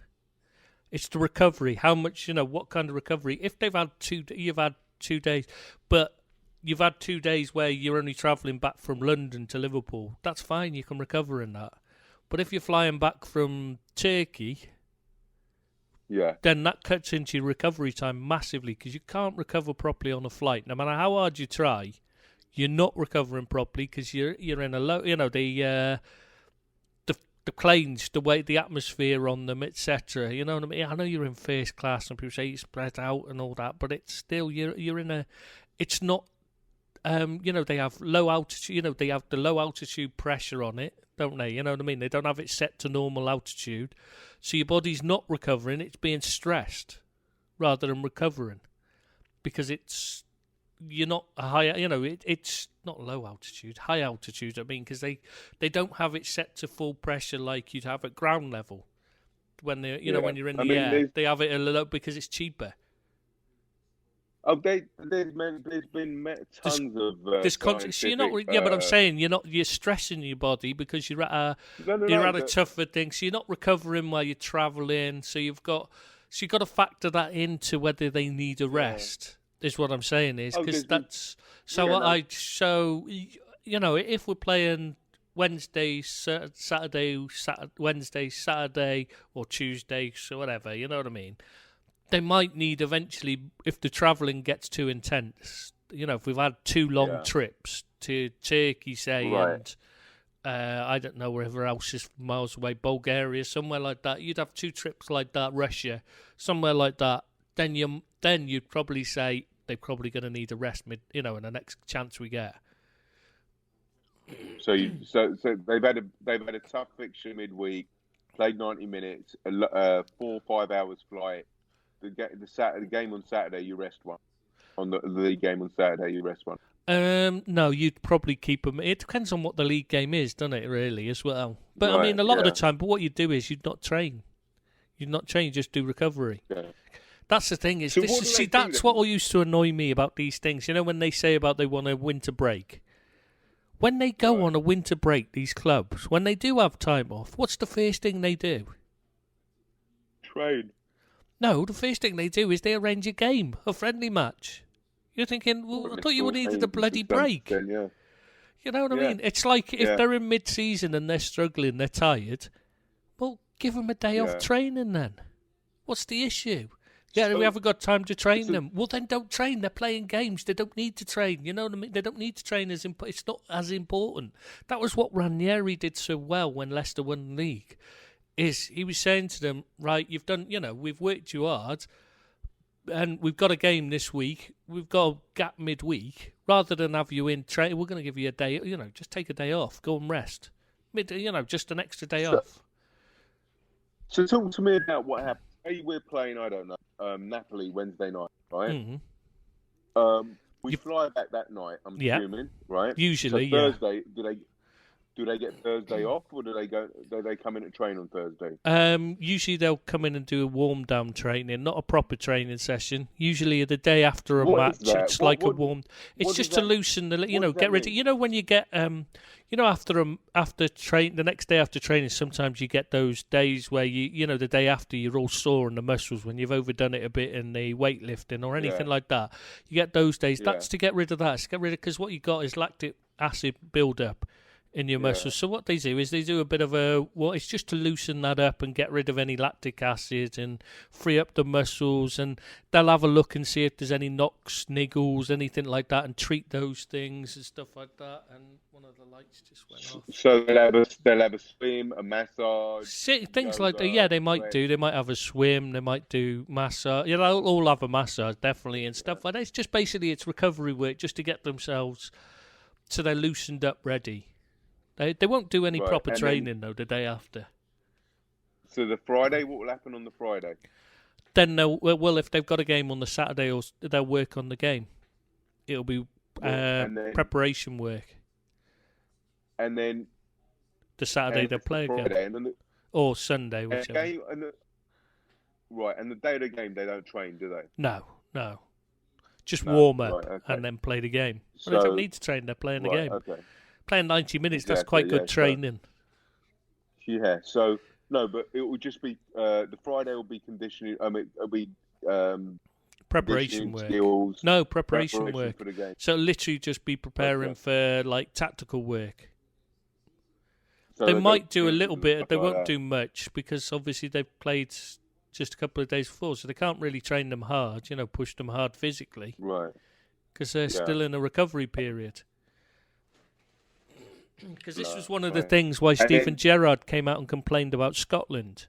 Did you not hear? Because Ryan Jack, one of his players, played 90 minutes in the Old Firm derby, and Celtic beat them. And then he went away with Scotland, and 2 days later they're telling him to do an 11k run.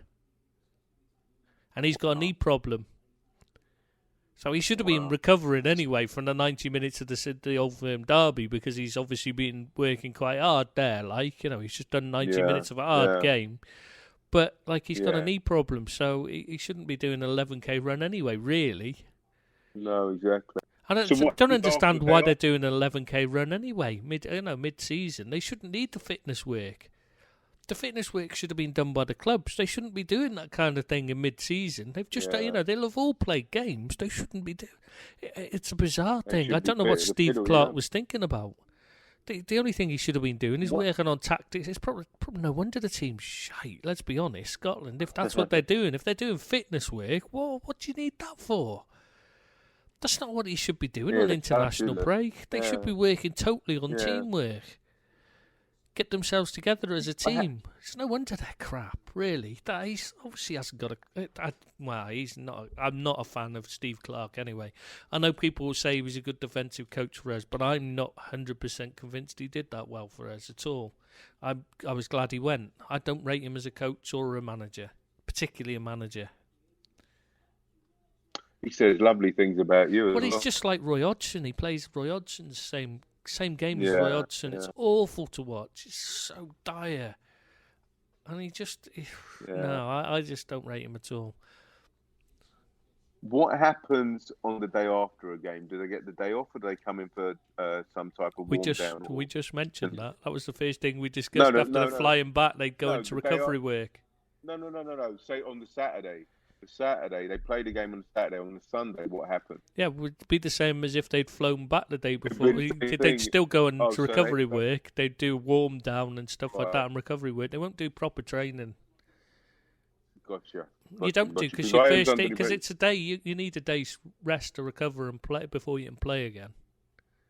Because I was under the impression they got the day off after they played a game on Saturday. They had Sunday off. Sometimes they do. It depends on the club, and obviously what they state. But you'd normally get them in just to do a warm, check, get rid of the lactic acid build up and that. Like I said, it's that feeling the day, after you've had a hard session on the weights. Well, obviously you wouldn't know these kind of things because you've never done any exercise. So I'm sorry, I'm confusing you here. You're gonna have to read about it later. I'm an Adonis naturally. I don't need. Okay, you're really not. No, I've seen you, mate. Trust me, you're not. No, trust me, you haven't. Even drawing it in with a tattoo hasn't helped. Mate, you can't all be as lithe, lean, and slim as myself. Obviously, athletic as you, yeah. With your triple XL Liverpool tops. Triple head, double. Oh, you're double. Yeah, double XL. That's why they're a bit on the tight side, but it's just about. Especially made, They stretch. They stretch. New Balance puts a bit of elastic in for you. It's right. It's right. There's nothing wrong with that. Let's get back to. You're just jealous. It's what you call in the trade relaxed muscle. I'm not gonna body shame you, mate, because I'll get in trouble for that. Yeah, you can't fat shame me. I'm not ashamed of it. Yeah. You're proud of your girl. All right, mate. Hey, don't be going there. There might be, there might be children listening. Oh, sorry, yeah. You mean my waist? Yeah. Right. Van Dijk. Oh, what score did you give Matt? 7. No. What did you give Matty? 8, wasn't it? You don't listen. No, I've forgotten you, boy. I fall asleep as soon as you start speaking. It's just like. In case you're telling one of those anecdotes, God. Right. I felt this with Virgil. I thought this was a game where he was happy for Matic to take charge and be the principal in the pairing. And do you not think that the way the opponents come at us, it's always ended up like this because Matip has to go and be the one on the attacker because nobody wants to face up to Virgil van Dijk. They all run away to the other side. The minute he gets on, they all avoid him. I mean, Troy Deeney's even admitted he hates playing against Van Dijk and will deliberately try and get on the other player unless he's ordered to do differently by his manager. That guy's just a wall, isn't he? Yeah, really? you just watch them and none of them, they all look at him and go, it's not even worth trying. So they go over to the other one. Do you know what's funny? I read a post on the Man United site a few weeks back. Guy called, one of the posters, Sydney. He was given a thing about, he was talking about Liverpool. I don't know why. They were talking about Virgil van Dijk. He said he doesn't understand why more people don't just play long balls because he's so slow. They can catch him out for pace.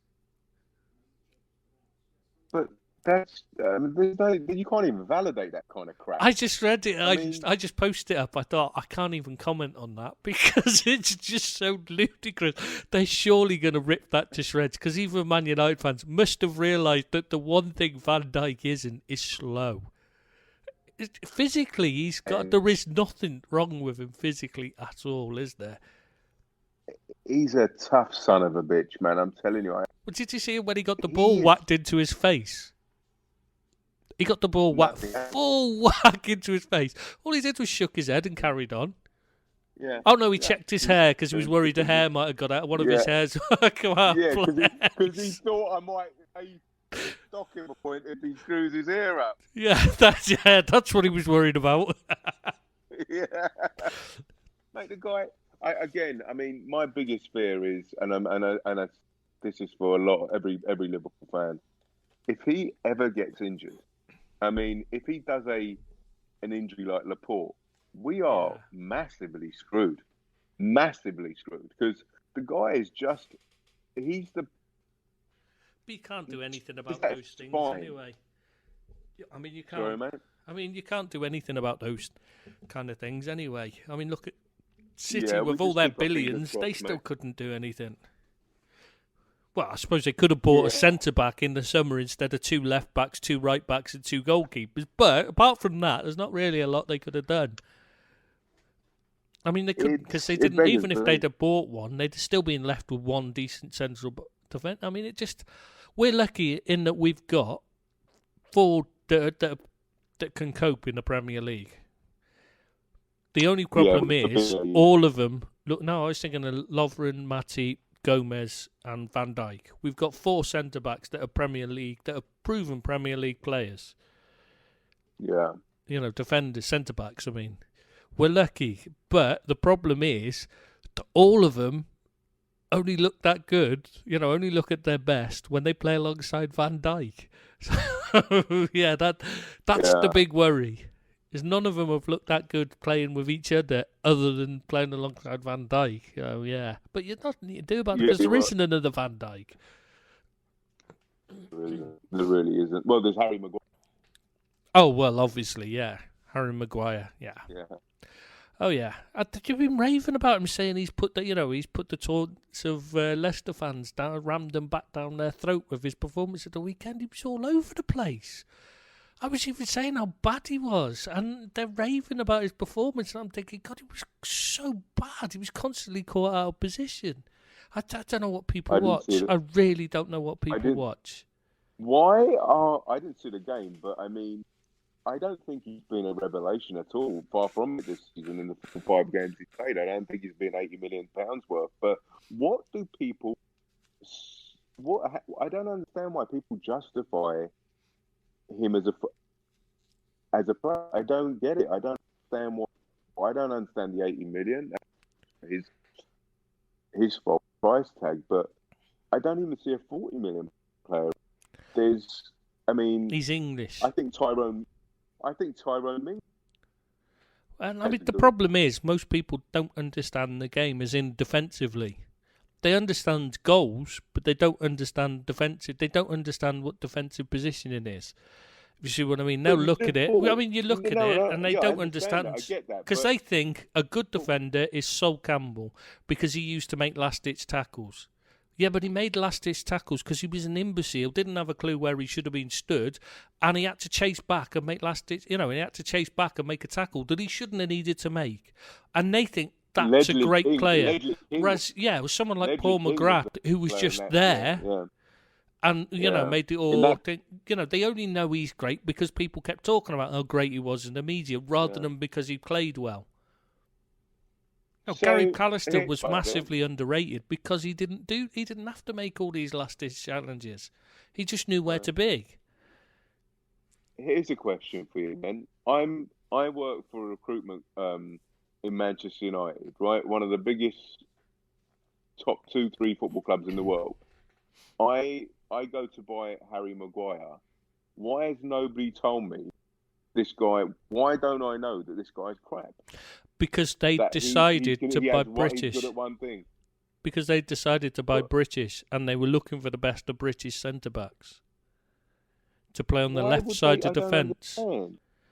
I don't get it either why they decided that was the only option. I mean, if you're going to... I personally wouldn't have even gone British for a defender because there is no good British defenders. But, it's beyond me. I don't get it. But do you know they definitively just wanted to buy That was their policy. They were trying to buy British core for their team. That was their decision. They put in place a deliberate policy. They were looking for young British players to grow as a team together and create a British core to build on. Like they had in 92 or whatever it was. But there was a bit of a difference then because most of them were coming through the youth and also the ones that were already there. It was a different level. The British players then were a different level. They're not as good They now. could play a bit. Yeah, they're not as. I mean, there's the odd one like Sancho.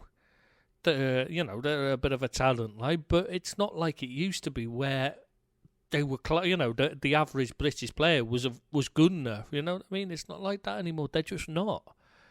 The average British player is not at the same level. Exactly, because they had a fantastic team at that time. But I mean, we could stick with. We used to have all Scottish players, but we wouldn't do that now because we'd be crap. Okay, Andy Robertson's a case in point. He stands out because he's the exception. It just beggars belief that a business the size and of Manchester United would have a ridiculous policy like that. They're just burning their money. They're throwing it away. I'm quite happy to see them do that, though. There's got to be big changes there, honestly. I mean, is it Woodward that has to go? I think there's a lot of people. They need a proper director of football who knows football first. There's no point just getting rid of Ed Woodward with no one to take it. They need someone to run the football side separately from the business side. Then they need to replace Woodward. Because obviously you don't want to just swap everything at once. Because that was the problem there. In the first place is they swapped their. They got rid of Fergie and the guy David Gill. Gill, that's it. At the same time, Gill, they got rid of it all at once. Instead of having a year of transition, Ferguson or Gill went first and bring in a new guy, and then Ferguson could teach him what to do, which would have been the sensible thing. Or bring him in a year ahead and Gill could show him what to do even. So he's had a year's experience working with Gill. That was the mistake. Yeah. That's a huge mistake, is to just let everyone go at once. Madness. I can't believe they even considered that was a good, didn't think at the time, this might be a problem. Yeah, it was a senseless business decision, let's face it. Well, anyway. I mean, even with the benefit. Yeah, let's get back to. Yeah, I was just thinking we're on Liverpool, aren't we? We're obviously on to. We've only got to Van Dijk, and we're nearly 2 hours through. Okay, Robbo. I thought Robbo was. This guy is regularly defining. What score did you give Van Dijk? You never said. I gave him an 7. I gave him an 8. An 8. Right. Oh, must be because he's got his hair. He kept his hair nicely in place. So you're impressed, yeah? Good. What would you give him? 8, 9, 8, 9. I mean, it really doesn't matter. He can have what he. As far as I'm concerned, he can choose his own number. Yeah. When he's playing like that, he can choose his own number, and I'm happy. Absolutely, mate. I give Robbo an 8.5. Guy, as I said, he's redefining a wing-back play. He was rampaging down the game, assisted for a goal, could have scored 1 or 2 himself. Yeah, he gave them nightmares. Oh, I was so wrong about this guy. So wrong. But to be fair, he has improved massively as well. So, if he hadn't come in with the right attitudes and had just played the way he had been playing, would he have been good enough? Probably not. He wasn't good enough at what the player with that whole City probably wouldn't have been this. Well, he wasn't this good. Now he's a totally different player. You got to say, fair play to Klopp for spotting he had the right attitude and would come in and improve. I don't know. Name me 2 or 3 better left backs in world football. I can't really think of any. There's not really many good left backs around, though. To be fair, so it's kind of difficult. Full stop, isn't it? But that's not. No, I'm just saying. Yeah, you can't criticise Robertson for that. It's not his fault. But trying to pick 2 better is name 2 good ones first, other than Robertson. You know? It's difficult because they just aren't around. Yeah.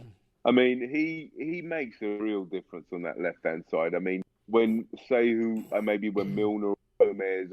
Yeah, he picked up a knock, though, didn't he? Side. Yeah, I don't mind him. I think there will be changes for the Napoli I don't mind him. Anyway. I don't mind the fullbacks resting this one. Yeah, exactly. I think it's a away game in Europe. I don't mind them missing it. Yeah, and that group is a piddly group anyway. I think we've got to go through in that group, first or second. So I don't mind, like you said, I don't mind missing the game. So it doesn't bother me as long as they're back for Chelsea. Yeah, And we can do Napoli a are in review of that disarray, later. so should be all right. Yeah. We'll be, Anyway, yeah, we can. but We're yeah, that'd be discussing that later, aren't great we? display. Yeah, exactly. So that, I Yeah. thought that was a great display by. I gave him an 8.5. Mm-hmm. Right, the Ox. So what did you knock a half and a point and a half off for? What was it? Is it because he's Scottish? Because he's Scottish. Yeah. Yeah, I know. Scotland captain. I'm not That's a prejudiced. point. Yeah. I'm not a prejudice. You just don't. You just hate everyone. Yeah. Not as much as you. All right, the Ox. He's clearly fit to play 90 minutes now, but he just needs to get back. He needs a bit of groove. He needs. I'm interested in what you're going to say here, because everyone's saying he was. I've read a lot of people on the site saying he wasn't very good, and I didn't see it that way. I thought he actually had a good game. No, I think he's not. I don't think he's back to pre-injury level at all by any stretch of the imagination. But he actually, I was reading, he actually had to have his knee reconstructed. Yeah, but and his whole knee reconstructed. That could have been a career ender. Yeah, but I'm forgetting that. Like, I thought he actually played well, regardless of whether not at the level he'd reached, but at the level he was much better than the player that we saw at Arsenal. Still, he was still, I thought he had a decent game. He gave them a lot of trouble. He overran them. He was there getting on the end of things. He was running with the ball. He was shooting. I think he looked like he's getting there myself. I don't know why people were criticising him. I thought he had a decent performance. And he gives us drive and he gives us energy. He's doing the job that Keita was brought to provide. Yeah, exactly. Running from midfield. He's getting in the box as well, which is something that some guy posted missing, I think. I don't know. You're going to have to help me out on that one. Yeah. No, exactly. Naby so he's... Naby who, exactly? Where's Naby? This is exactly I wonder if he's in the crowd he's... wearing a red and white striped Where's Naby t-shirt? yeah. We should get them made up. Yeah, exactly. Naby doesn't even know. Yeah, but he is, and this guy has an absolutely wonderful attitude to boot. He's such a nice guy as well, and you want him to get back to those levels, not because he's just a Liverpool player, because he's just a wonderful, wonderful human being. I think he's a credit to our club, and I really do hope he can just get back to that level pre-injury. And yeah, in this game, he's full of running, he's fit, and I gave him a 7.5. Okay, yeah, that's okay then. Glad you saw it as well. All right, then. It wasn't just me. Yeah, I really want him to do the. So I really like the guy. I'd have taken a point off though for a double-barreled surname, because that sounds a bit posh, and we don't like posh in football, especially not in Bootle. No, it gets you jealous, doesn't it? Yeah, posh is we just don't do posh. Yeah, gets you all bitter and twisted. Anyway, it's right. Fab. Yeah, you people with the silver spoon in your mouth. Yeah, well. And we're the type of people get you to shine our silver spoon. Well, you'd have to take it out of your mouth first, wouldn't you? Mate, on to Fab. I gave him an 8.5. We haven't lost a Premier League game when Fab started. That's something like 25 matches. I think it's 21 wins and 4 draws. His impact on this team has been startling. We're just a better team with him, innit? Simple, mate. He showed some excellent distribution and made Shelby look like a simpleton on it. Well, not hard, but, he just bossed that midfield, I thought. He's an excellent player, and I love the way he can he just nips in and wins the ball. And you think, never going to get that. And he's won it. And you're thinking, his timing's impeccable. Do you know, I highlighting what you just said there, he goes in for a tackle, and you can't see what's happening, and all of a sudden you see his head, shiny head, come away with it. And it's just like, that's Fab. Yeah, it's been fantastic. Can't argue with that. There's some players in this. I think there's 7 or 8 players that just are really playing to on a level that is just bordering on ridiculous. So what about Ginny then? What do you think of his performance? Oh my God! Because That you weren't guy needs impressed to last be. time. No. Listen to me. This. I truly hope this guy doesn't get tested for dope. Dope tested because he'll definitely. There's definitely going to find something. Because this guy, after the 2 games he played for the Netherlands in the international break, and then he comes back with a display like that. I thought he was very, very good against Newcastle. He's becoming a stalwart in this side. You know, he's with his consistently dynamic displays. And he was unlucky not to score a lovely bit of skill. I thought he played really well. He looked high on confidence, didn't he, from the play? You know, like he'd come back full of it. He was like Billy Big Bollocks. You know, like swag, confidence. You're right. Yeah, I mean, he was amazing. So what's that then? A 3, 4? I gave him an 8.5 tonight. Oh. I thought you might have knocked 5 points off because he didn't score. No, you knock points off when they do score because that doesn't matter. They still be crap, yeah. Even though they're a strike, even though they're a forward. What? Well, that was what you said about Mane. He was got a crap score. Yeah, he scored a goal. Yeah, well, it doesn't matter. Right. It doesn't matter. He only scored. I mean, what does that matter? It's not like it helps the team win, is it? If you're telling me, right, if Mane shot from 30 yards and it hit 14 different players before it went in, do you think you should get credit for that? Yeah, because he still had the shot. Frank Lampard used to do that every week. Anyway, forget that. Anyway, Frank Lampard used to do that every week. That was what his career was built on. Is hitting it with power and hitting it, and it take ricochets off 35 players and be in the back of the net. It's sometimes you just have to take a chance, don't you, and hit it. That's the problem with a lot of our players, is that we'll tend to, they get on the edge of the box and they'll take a pass. Like the Salah midfield. won't. Yeah, the midfield will, but Salah won't. Yeah. Talking about Salah, I thought it was a bit more subdued than usual. He passed a lot more, but what a goal. Yeah. What a goal. That's the thing I meant to say. I know what you're going to say. You're going to say. Because I sent you the picture, didn't I? Yeah, Van Dijk. The ball hadn't even reached Salah, and Van Dijk celebrating. I mean, how did he know? Oh, my God. But listen, there's 3 things there. Right? Virgil having his celebrating before even Salah's got. Number 2, oh my God, that dirty piece of skill by Firmino. Oh, that was sexy, that. Jeez, I've seen that about 1,000 times, I'm telling you. And then the goal by Salah, oh my God, he made it look so ridiculous finish. It was easy for him, wasn't it? Like, it was just, put it in the back of the net.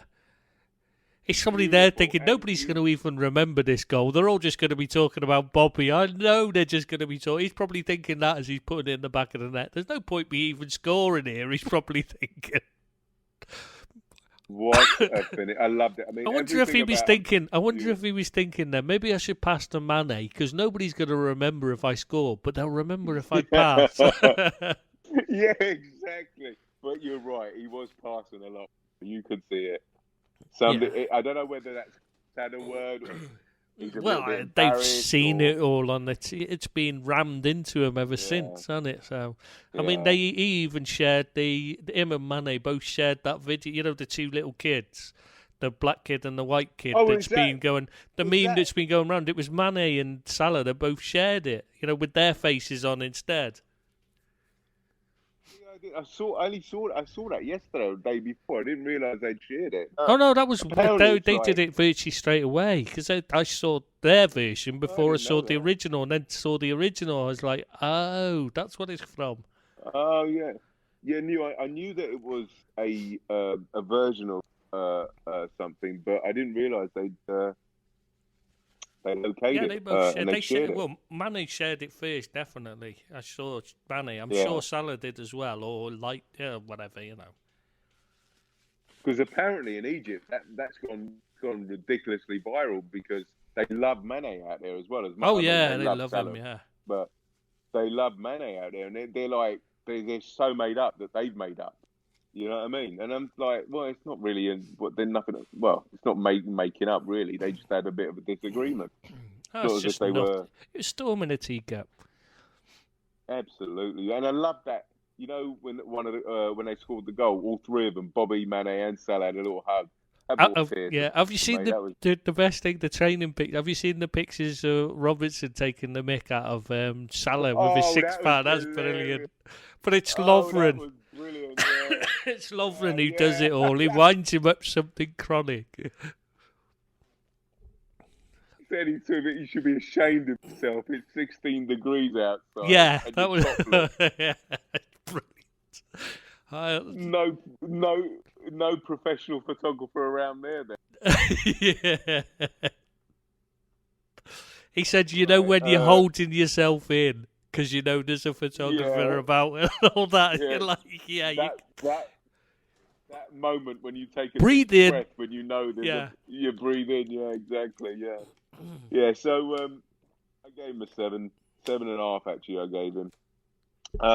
All right, so going on to Mane. Saving Bobby for last, then, are you?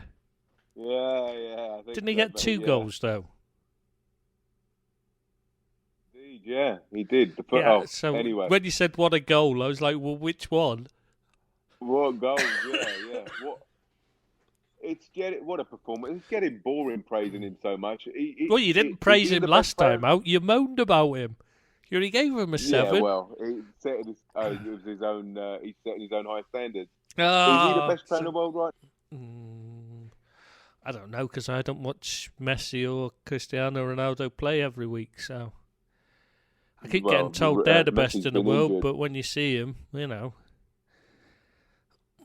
I don't think. Messi's been injured for the last few games. I think. Oh, has he? He's not been.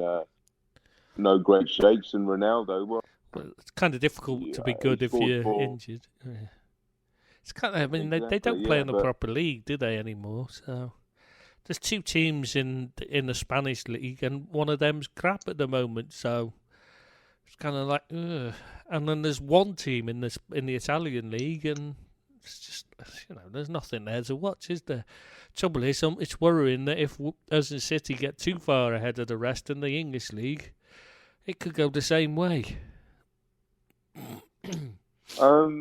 I gotta be honest, mate. That doesn't bother me at all as long as we keep women. I just women. Freudian slip there. I get it for us. It's great, to us to watch, but it's not good for the league as a whole if we carry on. Could do with the others catching up a bit. That's the least of my worries, mate. But let's get back to Mane. I gave him a 9.5. You gave him a what? 5.5. And 9. What a finish, though, for the first goal. Jesus Christ. What's he doing? He is no... I mean, how many times out of 100 you score that goal? Well, if you're Mane... Yeah, exactly. Yeah, I didn't... Yeah, it's every time, virtually, isn't it? Yeah. He's just redefining football, isn't he, this guy? He's just... What a guy. What a player. You can't argue with that, really. I mean, what more can you say? He's great. Brilliant. Yeah. Brilliant. Glad we got him. All right. Origi, we just getting to grips with the game before he get injured. And he was struggling, in my opinion. Wasn't playing. He was the one player that wasn't playing well, I would have said. But, he's come in. Yeah. It's his first game and his first start of the season. He needs to run a games to be able to get into it, really. Exactly, and he knows what he's there for. He's there when others aren't, and he knows his place. And you never know what he would have done in the second half, but we'll never know. But then Bobby Dazzler came on, and you run out of... I gave him a 9.5, clearly, but you run out of superlatives for the guy. Oh. What a Rolls Royce of a performance that was, eh? Yeah, we've still got people now. Still got people saying he's not the best.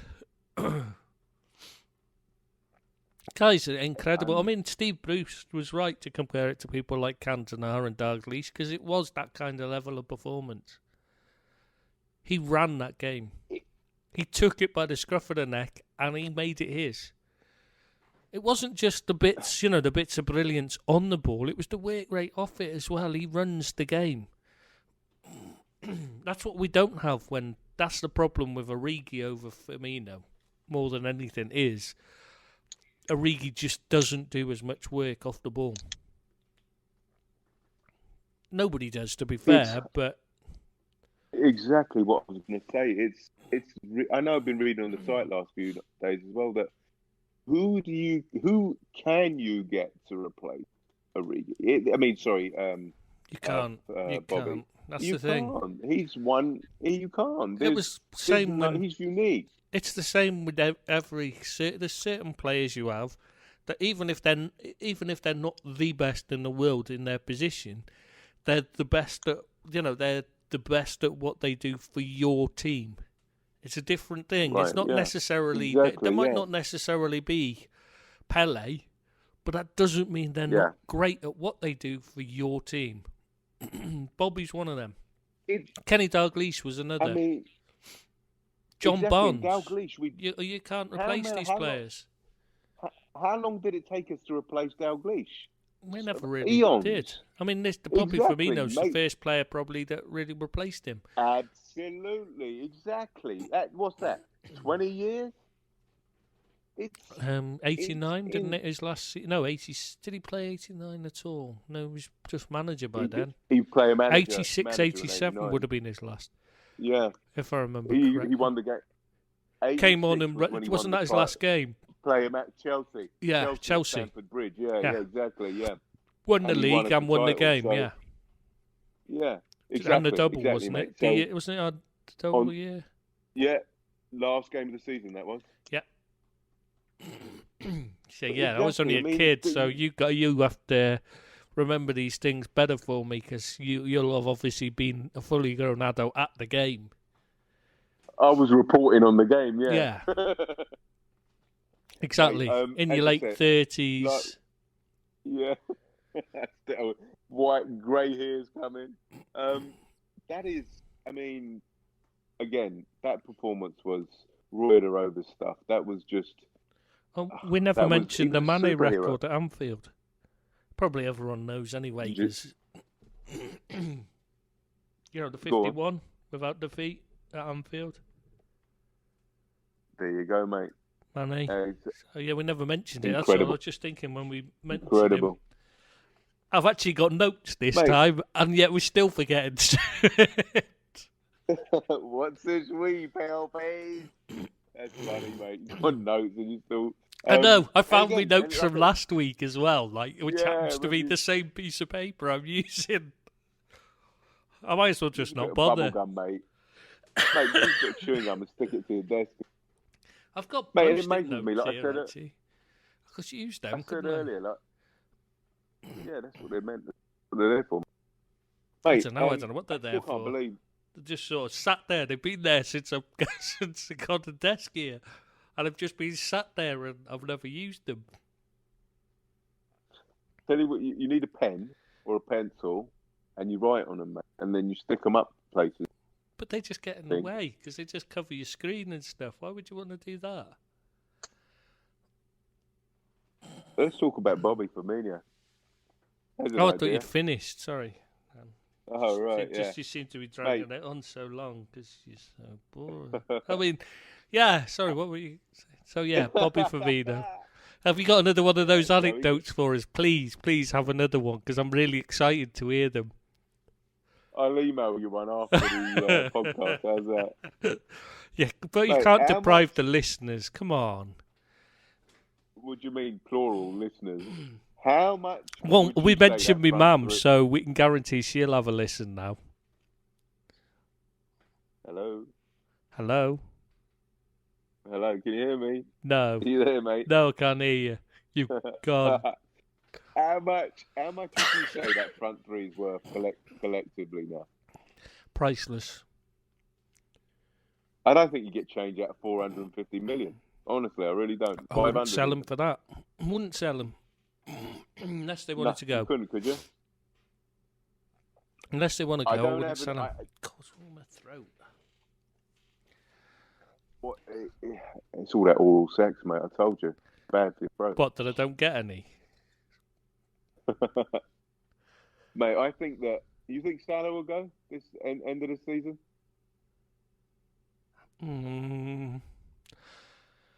I don't know. Who can afford him? Madrid will be getting Mbappe. I'm not... I think the only thing... I mean... Who PSG could afford him. Man PSG? City could afford him. Yeah. But will they spend that kind of money? And can they spend that kind of money without FFP closing them down? I don't know. Would he go to Man City? No, I don't think he would. I think he wants to go to Madrid, obviously, but like I don't know. I mean, let's hope not. Let's hope he stays. Yeah, I mean,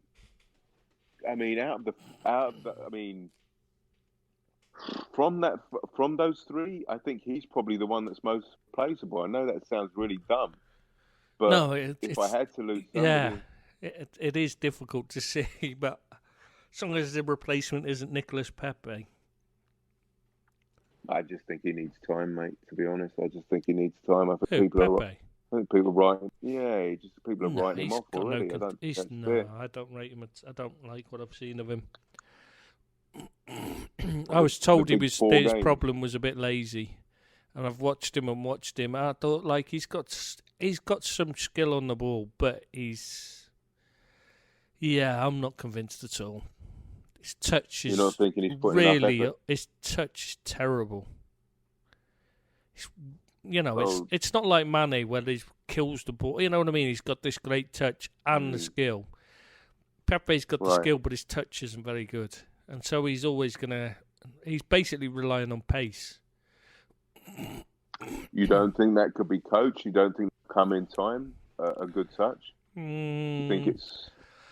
I just think he's one of those players. He's got a bit of I don't know, there's something about him I don't like, if you see what I mean. I watch him and I just think, I don't know. I don't what think you mean? He doesn't do enough on the pitch. Personality-wise or he just comes across as a player who just wants to... Do you know how we complain about Salah trying too much? Yeah. I think if he was in the same position, he'd be even worse. Okay, so you think there's a slight arrogance there, maybe, in his play? I don't know. It's hard to say. Sometimes you just have to go, when you watch him, you just have to get a gut feeling of whether you like him. Or, you know what I mean? When you're looking at him, when you players. I was always told that, like, when you're scouting a player, sometimes you just have to trust your gut and you have to say, he's got, there might be plenty of ability there, but if you don't like what you see, there's something that'll just scratch at the back of your mind and say, no, he's someone to be avoided. Because he might perform well in a couple of games, but he's going to have 50 games where he's crap, you know what I mean? And then he'll do one piece of skill in those 50 in each of those games, and people will love him because of that. And they won't, the rest of his performance won't live up to that. Like Pogba is another one. They're highlight reel heroes. They're rather than good players. Gotcha. They're the kind of players that are great on FIFA. You know what I mean? If you're playing FIFA and you're picking your FIFA team, they're brilliant players because he's like, Pepe, lightning quick, great skill, and he's got he can hit the shot really hard, but in real life he's not actually as good as that might sound. He'll do something. He'll do a couple of pieces of skill in a game, but the rest of the game he'll be utterly ineffective. And he doesn't track back properly. He doesn't, He doesn't make good runs. I just don't see an intelligence in there. And he's probably not with the right coach at the moment of Emery to get the best out of him. So, yeah. So, by reserve judgment, we'll see what happens there. Back to the player ratings, mate. Xhaka, Milner, late subs, little impact. Oh yeah. Gave them a 5. Yeah, well, you can't really... there's nothing really to... I wouldn't have even bothered giving them points because it's not worth it because it just feels like you're being stingy for the sake of it when you give them points when they've done... when they've had so little chance on the pitch. Game's over by the time they've come on. So. Now, talking about Shaq, I feel that... and bearing in mind we're doing the Napoli preview now, I think that I expect a few changes, mate. I expect Milner, Gomez, Shaq, Lallana, and Henderson to play, and I think we can afford to give 100% this Henderson game. will start. Yeah, yeah. I don't know think about that the rest. I just don't think they'll. I mean, with the Chelsea game coming up next weekend. Yeah, but do you not think he rested Bobby on the? He was leaving Bobby out on the thinking that he'd be fit for the Champions League game midweek. Yeah, but Bobby played, so that I know, but he had to. that But what I'm dynamic. saying is that he's obviously not seeing it as in a one to put a weakened side, too much of a weakened side out. Well, because I see what I mean. Because he wants. He'll to obviously get a good start in the he can't play Champions League. Origi because he's injured. Yeah, And he Brewster didn't going travel, did instead, he? Right? Robertson's didn't in picked the up a 20. knock, so you'd expect him to get a rest. Yeah, Possibly. he won't play. So I expect Milner. I'd expect Milner or Gomez to play on it. Yeah, that's the one where he is. Unless he have they take. I forgot to check the travelling squad. I meant to check. Did the kid not go? Larouche? What's his name? Is it Larouche? No, Larouche didn't go. No. Yeah, so I think that. So they're obviously does that mean expecting him to be fit then, because it would have taken. Exactly, yeah. If they thought Robertson might not be Larouche. able to play, if they knew Robertson wasn't playing, they would have definitely included a spare, a left back in the squad as well, just in case, just as cover in case, because otherwise you get out there and Milner picks up a knock and suddenly you've got no one to play left back. So, Agreed. So, so I think... So it looks like Robertson will start. It'll be Trent who gets a rest. You don't think he'll play Milner on the left and give Robertson a rest? No, like I said, I think if he thought Robertson wasn't fit to play, I think he'd have taken a kid, one of the left backs in the squad. Left back, Unless there is, Yeah. I haven't checked. I have checked it, but I've forgotten to look for that at the time. Yeah. I meant to look for that. What are Napoli playing like, mate, in Serie A? Apparently terrible. They're really dodgy defensively in that. I'm not surprised, aren't they, Ancelotti? Team. They've got Isn't Ancelotti in charge? Yeah, I'm not a fan of Ancelotti. His teams always defend poorly. Problem is, he's become a very half-assed coach in recent years. I mean, like when he was at Bayern and the players had to go and do their own training in a public park after he'd finished because they weren't pushed hard enough. Things like that. I don't know what's going on there. So I wouldn't be surprised if they're unfit, and so it could be a game that you would it's become a game that you would expect to win rather than a game that you think is going to be a tough one. You think it's going to be a less trickier encounter? It should be. Obviously, it's not. It doesn't work like that. Every game's tough, but on paper, is what I'm saying. Is it's become one of those games we should win. Should obviously isn't will. It's a different thing, but I mean, when you look at Man City playing Norwich, you'd say Man City should win. When you say Norwich have 8 first-team players out injured, you'd say Man City's will win, but they didn't. So so it's still going to be a tough game.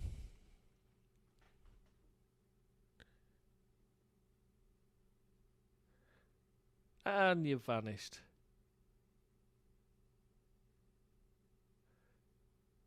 Oh, I'm on my own now. So now I'm going to keep... Do I keep talking or do I pause it? Is the question now until he comes back. I think I'll pause for now. Right, so...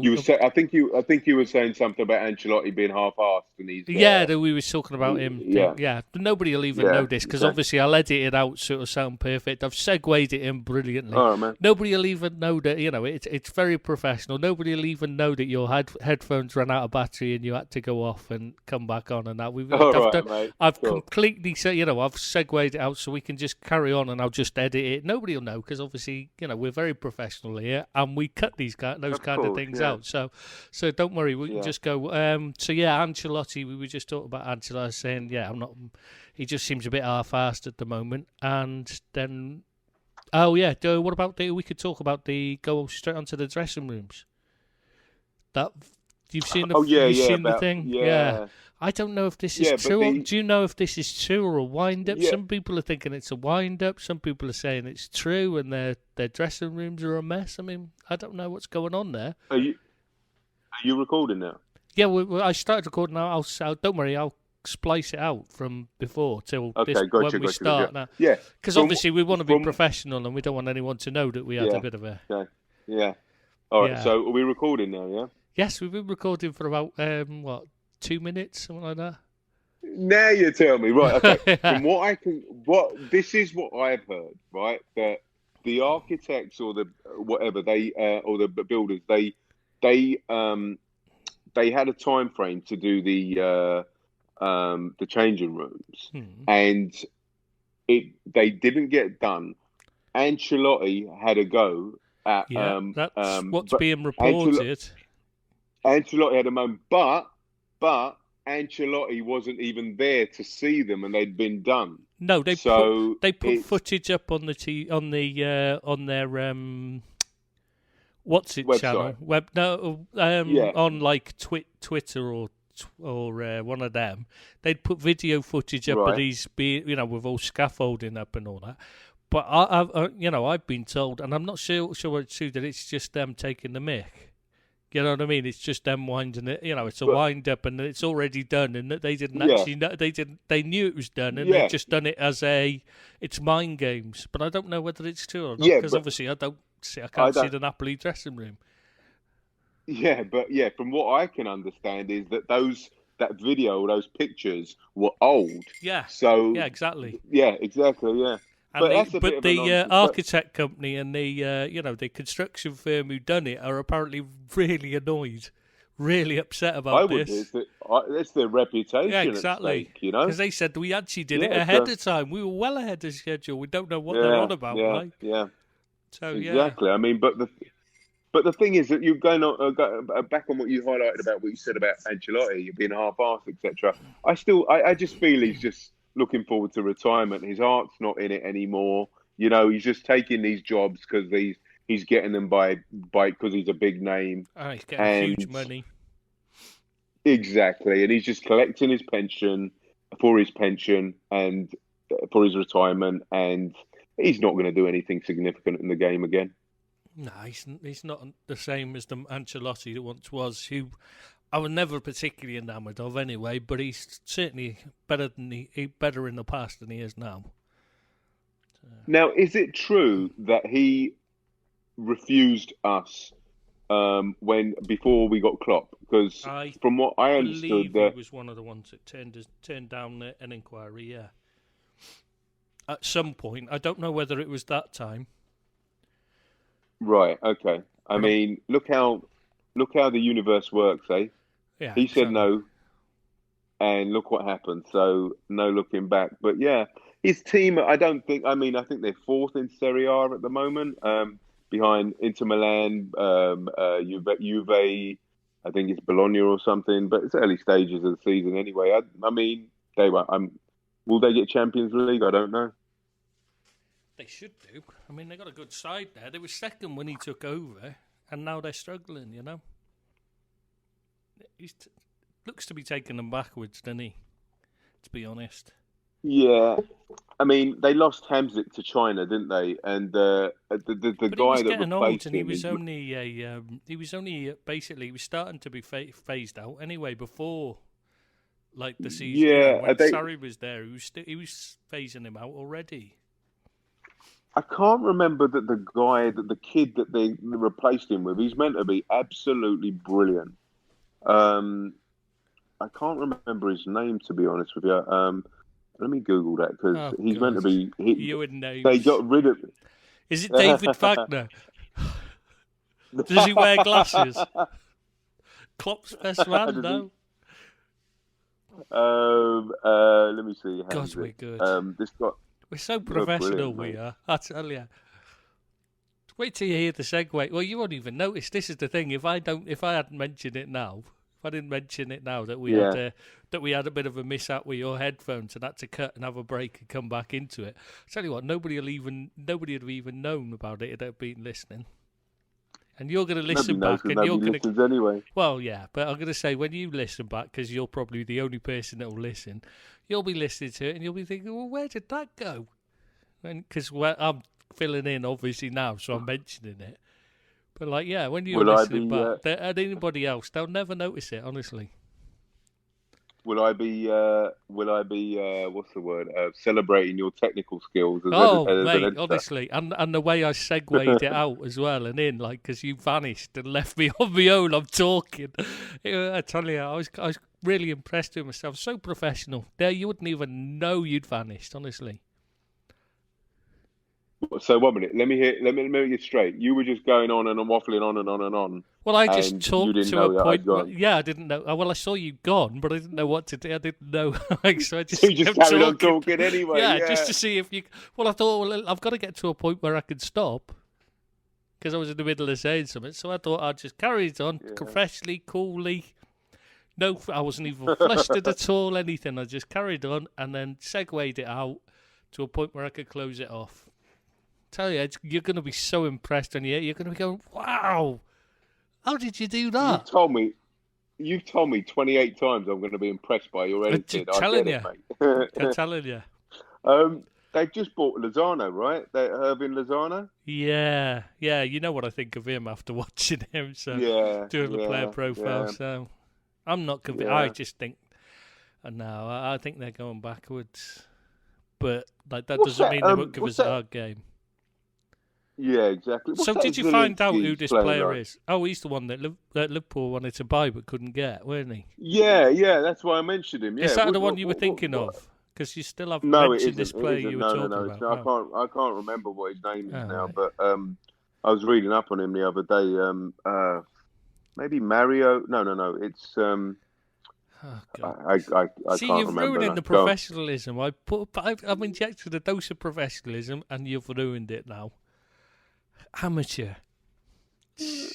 Not like me. I tell you.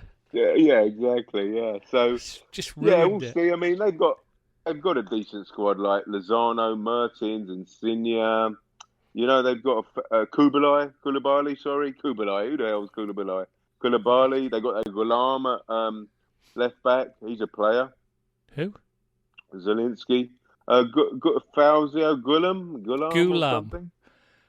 Gulam, yeah. Oh, that's how his parents. Yeah, that's how his parents pronounce it. Clearly. Yeah, wow. They certainly don't pronounce it Gulliam, or whatever you said. I was like, who the hell's that? Gulam. I have a real problem with pronunciation. But then again, that's irony talking to a Liverpudlian. I don't struggle with it at all. If you ever listen to my Ask the Edge, you'll hear that because I'm really good at pronouncing names. Never struggle at all. Yeah, I mean they got a decent enough team to give us a game. I don't think a draw would be a bad result out there. Yeah. I think we're going to make some changes. So, and that group's a piece of piss anyway. I mean, if we don't come out of that group, we don't deserve to. Okay, famous last words, you bloody Jonah. Yeah. Oh, well. Right, well, I didn't want to win it again anyway. 6 times is enough. I mean, how many times do you want it? Hey, listen. Can I just say, going back on that Jonah thing... It would be nice to get to the group stage, but Jonah's spoken now. I spoke last week and we beat Newcastle 3-1. Yeah, but that was because I did. Remember that I told you I was going to do what I could to counteract it. So that's what fixed it. Oh, that's right. Yeah. You had the Ouija board out. You had the garlic out. Oh, everything, mate. Yeah. I can imagine. Your bedroom. Sacrificed a few virgins. You were lucky you weren't around, else you'd have been the first one sacrificed. I was going to say, you can't sacrifice yourself, can you? Well, you can.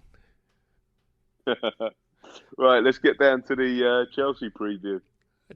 We still doing are we doing a Liverpool podcast now, or is this a Chelsea one? Yeah. No, Chelsea preview. So we got them on. When are we playing them? Saturday or Sunday? Is it Saturday? I think. Oh, for God's sake! The professionalism's totally gone since you got back. Strikes again. I should have just switched it off after you gone, really, shouldn't I? Or I just carried on my own. It would have been much better. Yeah. Nobody would have noticed. Well, nobody listens, so... Yeah, exactly. We'd already done So, 14 hours. I mean, there's not like anybody's going to listen to yeah, that much. yeah. It really is the diehard people that listen to this, I tell you. Most people have got a life, eh? I wouldn't know. I've never heard of one. So, it's true. It's painful enough doing them. Okay, good joke. Yeah. I'm just pretending to laugh now out of sympathy. Mate, full strength at Chelsea? Oh, you got to, haven't you? Leagues are everything this season. It's got to be all in every game. Mate, they'll be confident. They've got some decent players that can hurt us. Oh, clearly Kante. I know you think he's the best midfielder in the world. He might still be out injured. He's out injured at the moment, so with a bit of luck. Is he? Yeah, he didn't play at the weekend. So. Yeah. Fingers crossed, mate. Yeah, Mount's on fire at the moment. He's full of confidence. I like him. Abraham's, good player. Yeah. They didn't even have Pulisic as well. And they did all right. Was he on the bench? I assume he was on the bench. I know he didn't. I didn't actually get to watch the game, obviously, because I was it was on at the same. It wasn't the main game here, so I didn't watch it. Only saw highlights of it. But he wasn't playing as far as I'm aware. He didn't start anyway.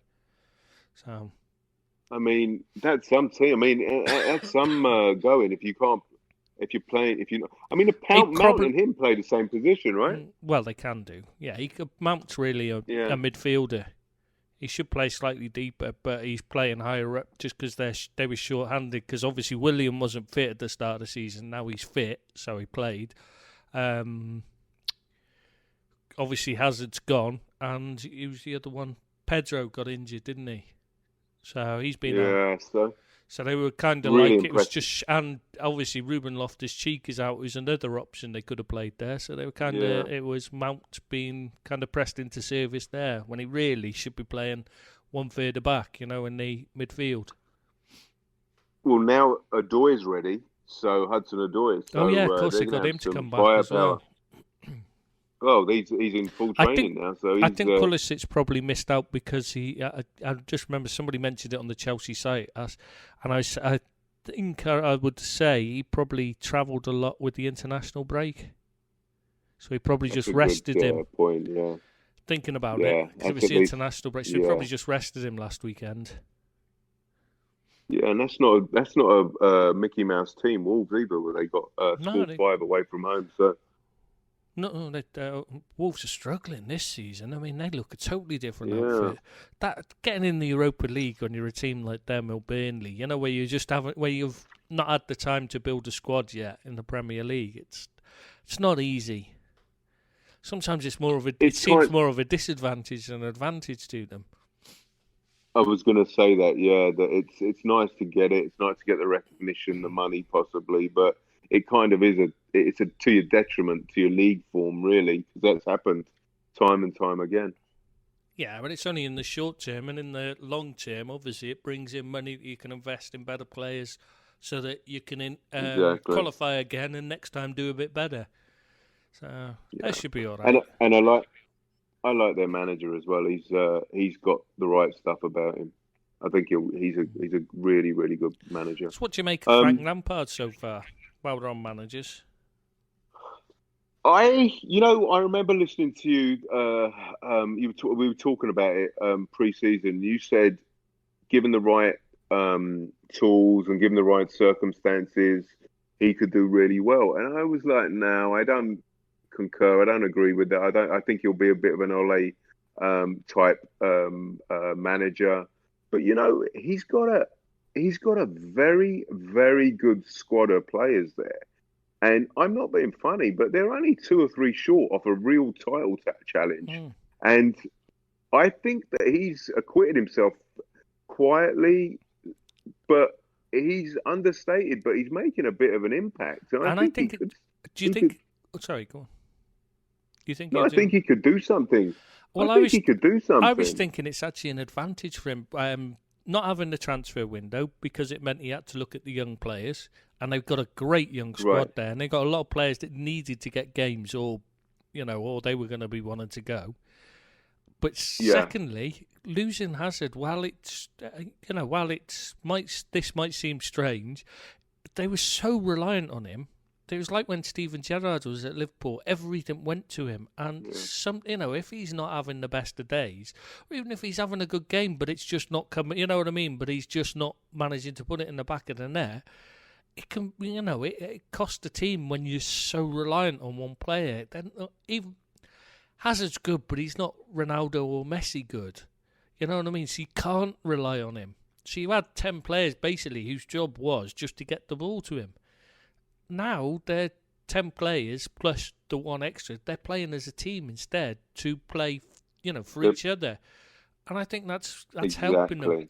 Plus, it's also lessened not having a transfer window and losing Hazard has lessened the pressure and expectation on Frank Lampard to make it so he's got a year now that's a free hit.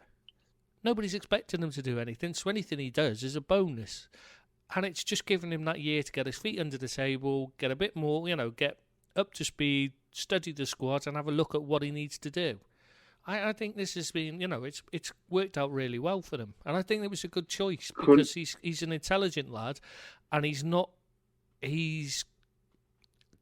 got a nasty edge to him, if you know what I mean. Not as in he's got that, he won't be afraid to speak his mind and, you know what I mean, he won't be afraid to get rid if he doesn't like something. You know what I mean? He can be ruthless. I couldn't agree more, mate. That's really succinctly put, and I agree with everything. Like getting rid of, like you said, ironically, getting rid of Hazard has kind of galvanised them. It's given that impetus to play, like you say, play for each other, and evidence of him making ruthless decisions. Straight away got rid of Luiz. Now, people thought that was an 8 million bargain. Now, it's an 8 million masterstroke. I actually think it should be a good buy for Arsenal, but they just haven't got a clue. It's the manager's fault that it's not. He's what they really lacked in a lot of respect when they lost Koscielny because they've got nobody to talk. Nobody who's... It's a bit like Liverpool of old where we used to struggle because we had no talkers at the back. We brought Van Dijk in and that's changed it. And Luiz could have been that one. There's a reason why he's won so many titles in his career. It's because he does... Yes, he makes the odd silly error that's really... But it really gets highlighted because of his hair and the fact that he's David Luiz. You know what I mean? And it always looks worse when it's him because somehow he always makes it into a drama when he makes a mistake, doesn't he? It's not like, it's not just like he slips and the player goes past him. When he slips, his hair flies everywhere, his arms go out. You know what I mean? He makes it look more spectacular than another player's falling over. More stylised and exaggerated. Yeah, he's more everything comical. about him. He's very... So people notice his mistakes more. I don't think he's actually that bad a defender.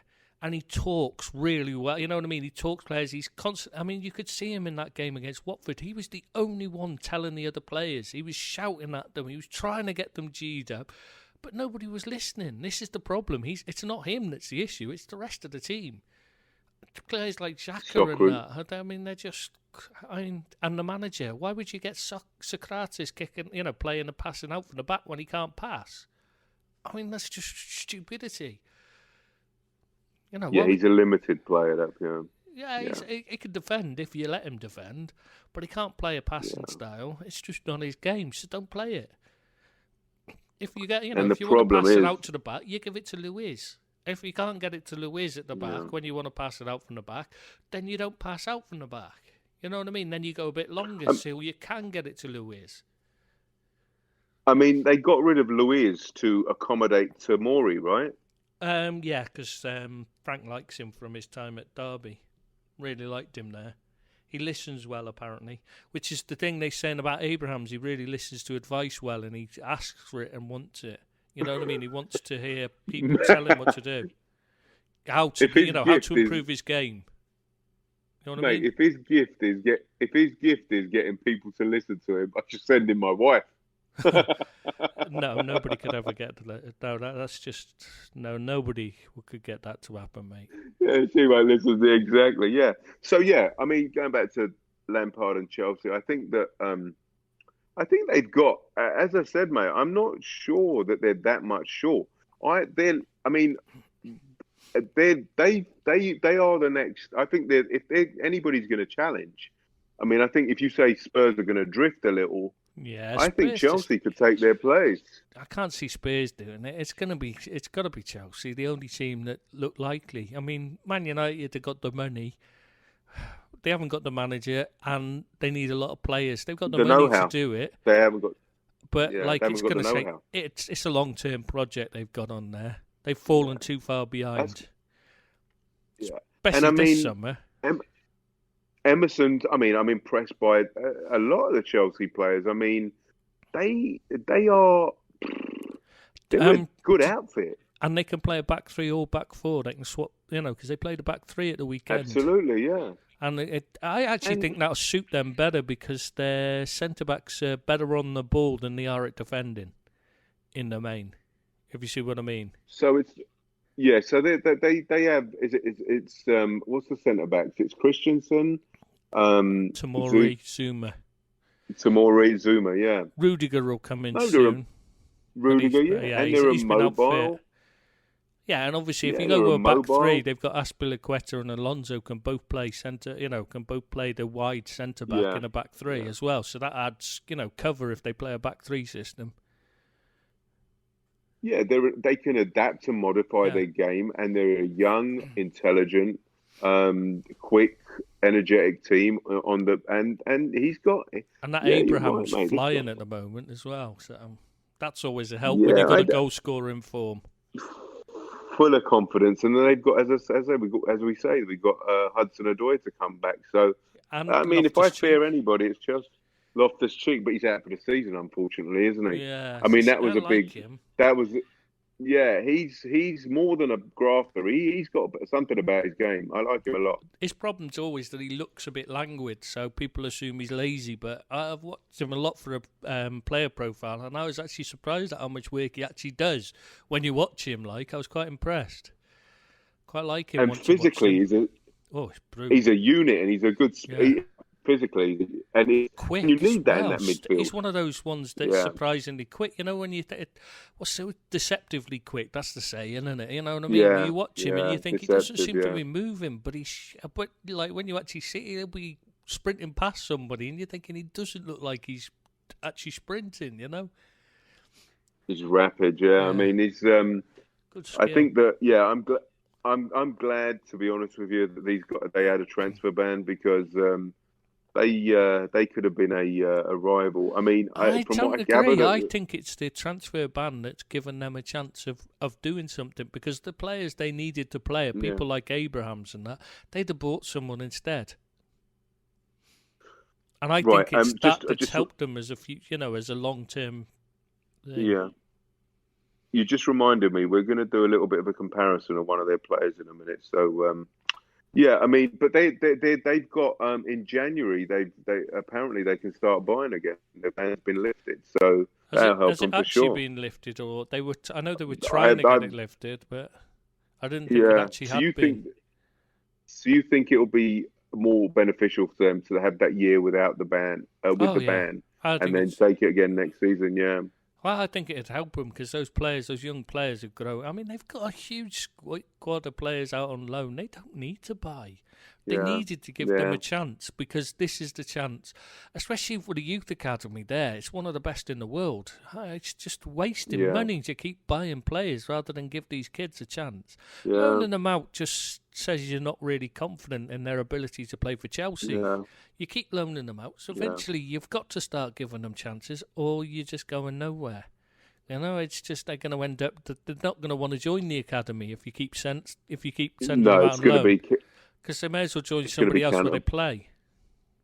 Yeah, it's going to be counterproductive. But I'm really looking forward to the triumvirate of Hudson-Odoi, Pulisic, and Abraham, and not against Mountain behind them. Yeah, not against Des. Exactly, I don't want to see. Yeah. No, but they've got the nucleus of a real exciting Yeah, I still team. what you were saying about the comparison. I do think that is their weak link is the goalkeeper. I I, I just think he's got Dodgy. oodles of ability. He's got oodles of ability, though. I don't No, understand he why can't he's. catch a. He can't. He can't deal with crosses. Yeah, Can't. but there's a He's reason not why good he's on the ball. He's just a shot but there's a stopper. reason. He's very There's a like reason why David he's a De Gea. 70. He's not. He's not a 70 mil. He was an 80 odd mil, wasn't he?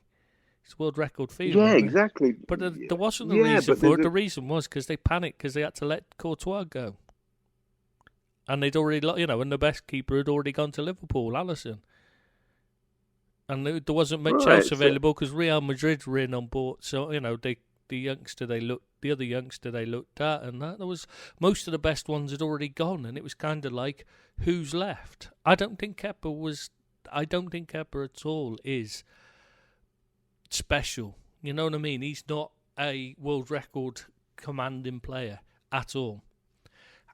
So they're stuck with him. They're Well, stuck they with can him. still, they can still buy another You're keeper. not It's gonna- not a pro. You're not. But they're not going to get the kind of fee for him because he's just not performed. He doesn't perform. Once it gets pressure on him, he goes to pieces.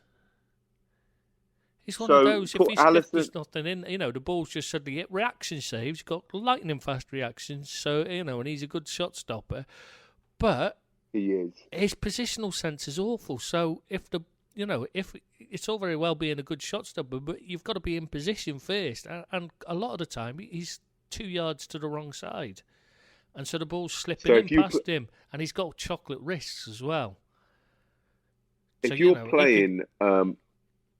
playing a side like, say, Liverpool or City, who play that incisive passing, so they'll He's not a I good see what you mean, sweeper but either, is he? As well, Yeah, he's not yeah. going to come out and No. sweep up. I wouldn't take him for Liverpool, and I don't believe Chelsea would have taken him if they'd have been able to get a keeper they wanted. If you see what I mean, I think he was kind of like who's left. So compare Alisson, De Gea, Emerson, and Kepa. Well, De Gea is similar to Kepa. Actually, those two remind me of each other. Very good with their, very good shot stoppers, but but weak in every other area. De Gea, you don't want the ball at his feet, kicking it.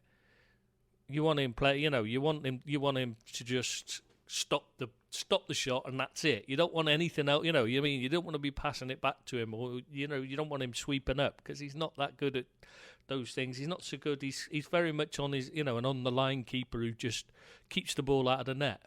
The difference is between him and Kepa is De Gea's positional sense is fantastic, and his feet is, he stops the ball with his feet better than anybody I've ever seen. The best I've seen at that. He does save a lot. Yeah, which is odd because his foot, when he kicks, his kicking isn't very good, but his footwork when it actually comes to keeping the ball out of the net, it's just putting something in the way. It's the best I've seen. It's fantastic. He does save a heck of a lot with his legs. Yeah, it's just about getting anything in the way, and it's what's nearest. If it's on the ground, Yeah. it's stupid to try and jump down to it when you could just throw a leg out. Far too many keepers, Yeah. old time keepers would have dived on it, and then half of them go under him. He doesn't. He just sticks a leg out and stops it. That's all he's bothered about. Whereas the old time keepers, they used to try and dive on it and hold on to it, and obviously, if they're not quick enough, it goes under them and they look stupid. But De Gea all he does is keeps it out the back of the net. That's it. De Kepa's very similar, but his problem is his positional sense is nowhere near as good, and he's got chocolate wrists, so after shots will go straight through him. You know what I mean? You get a lot of them, and you just think, you should have stopped that. Should have stopped that. It's hit you, and you've still let it go in. He does a lot of that. Very similar to Mignolet in that respect, where you think, what are you doing? He's dodgy. He's just a dodgy keeper. He's got the pressing seems to get to him, I think. Now, that could be something he improves on in time. As he grows and gets experience, he might get better and he might improve. Because De Gea used to be the same. But the positional sense is something he really needs to work on. Because he's caught out so many times just being or even half a yard sometimes. I mean, you only need to be half a yard out and it opens up a space for a striker. So comparably to Alisson and Emerson, De Gea Edison, and you mean? Kepe? Do you mean Edison? Edison, sorry. Yeah. Well, Edison, yeah, Edison, sorry, as a yeah. shot stop, as a goalkeeper, if you take out the kicking, as a goalkeeper, Right. he's on Kepa's level. Positional sense is poor. He's a good shot. He's got good reaction saves, but sometimes they'll go through him. Sometimes he has a bit of a soft wrist, and it'll go through him. He's not. People say he's great, but they've never seen him played as a goalkeeper. That's why they think he's great. When you play, when he's sweeping up and that, he's brilliant. Coming out off his line, brilliant.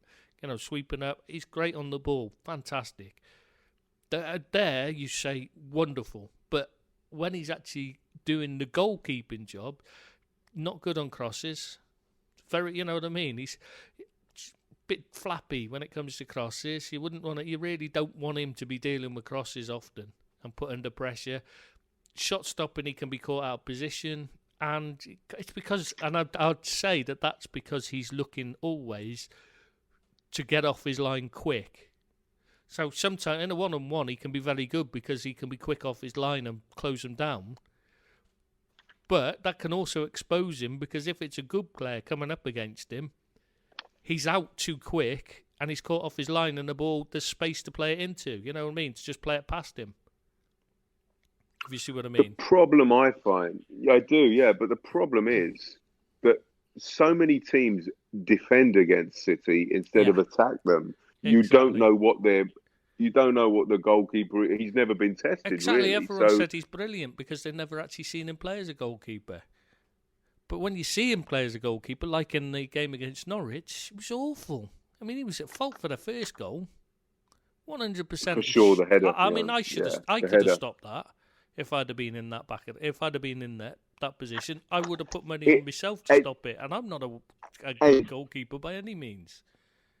And did you see his end position? He was nowhere near the ball at the end, even after the goal hit the back of the net. So that was terrible position. He's just not a world-class goalkeeper as a goalkeeper. Put him on the ball, though. So he's perfect for City, really, for the way they play.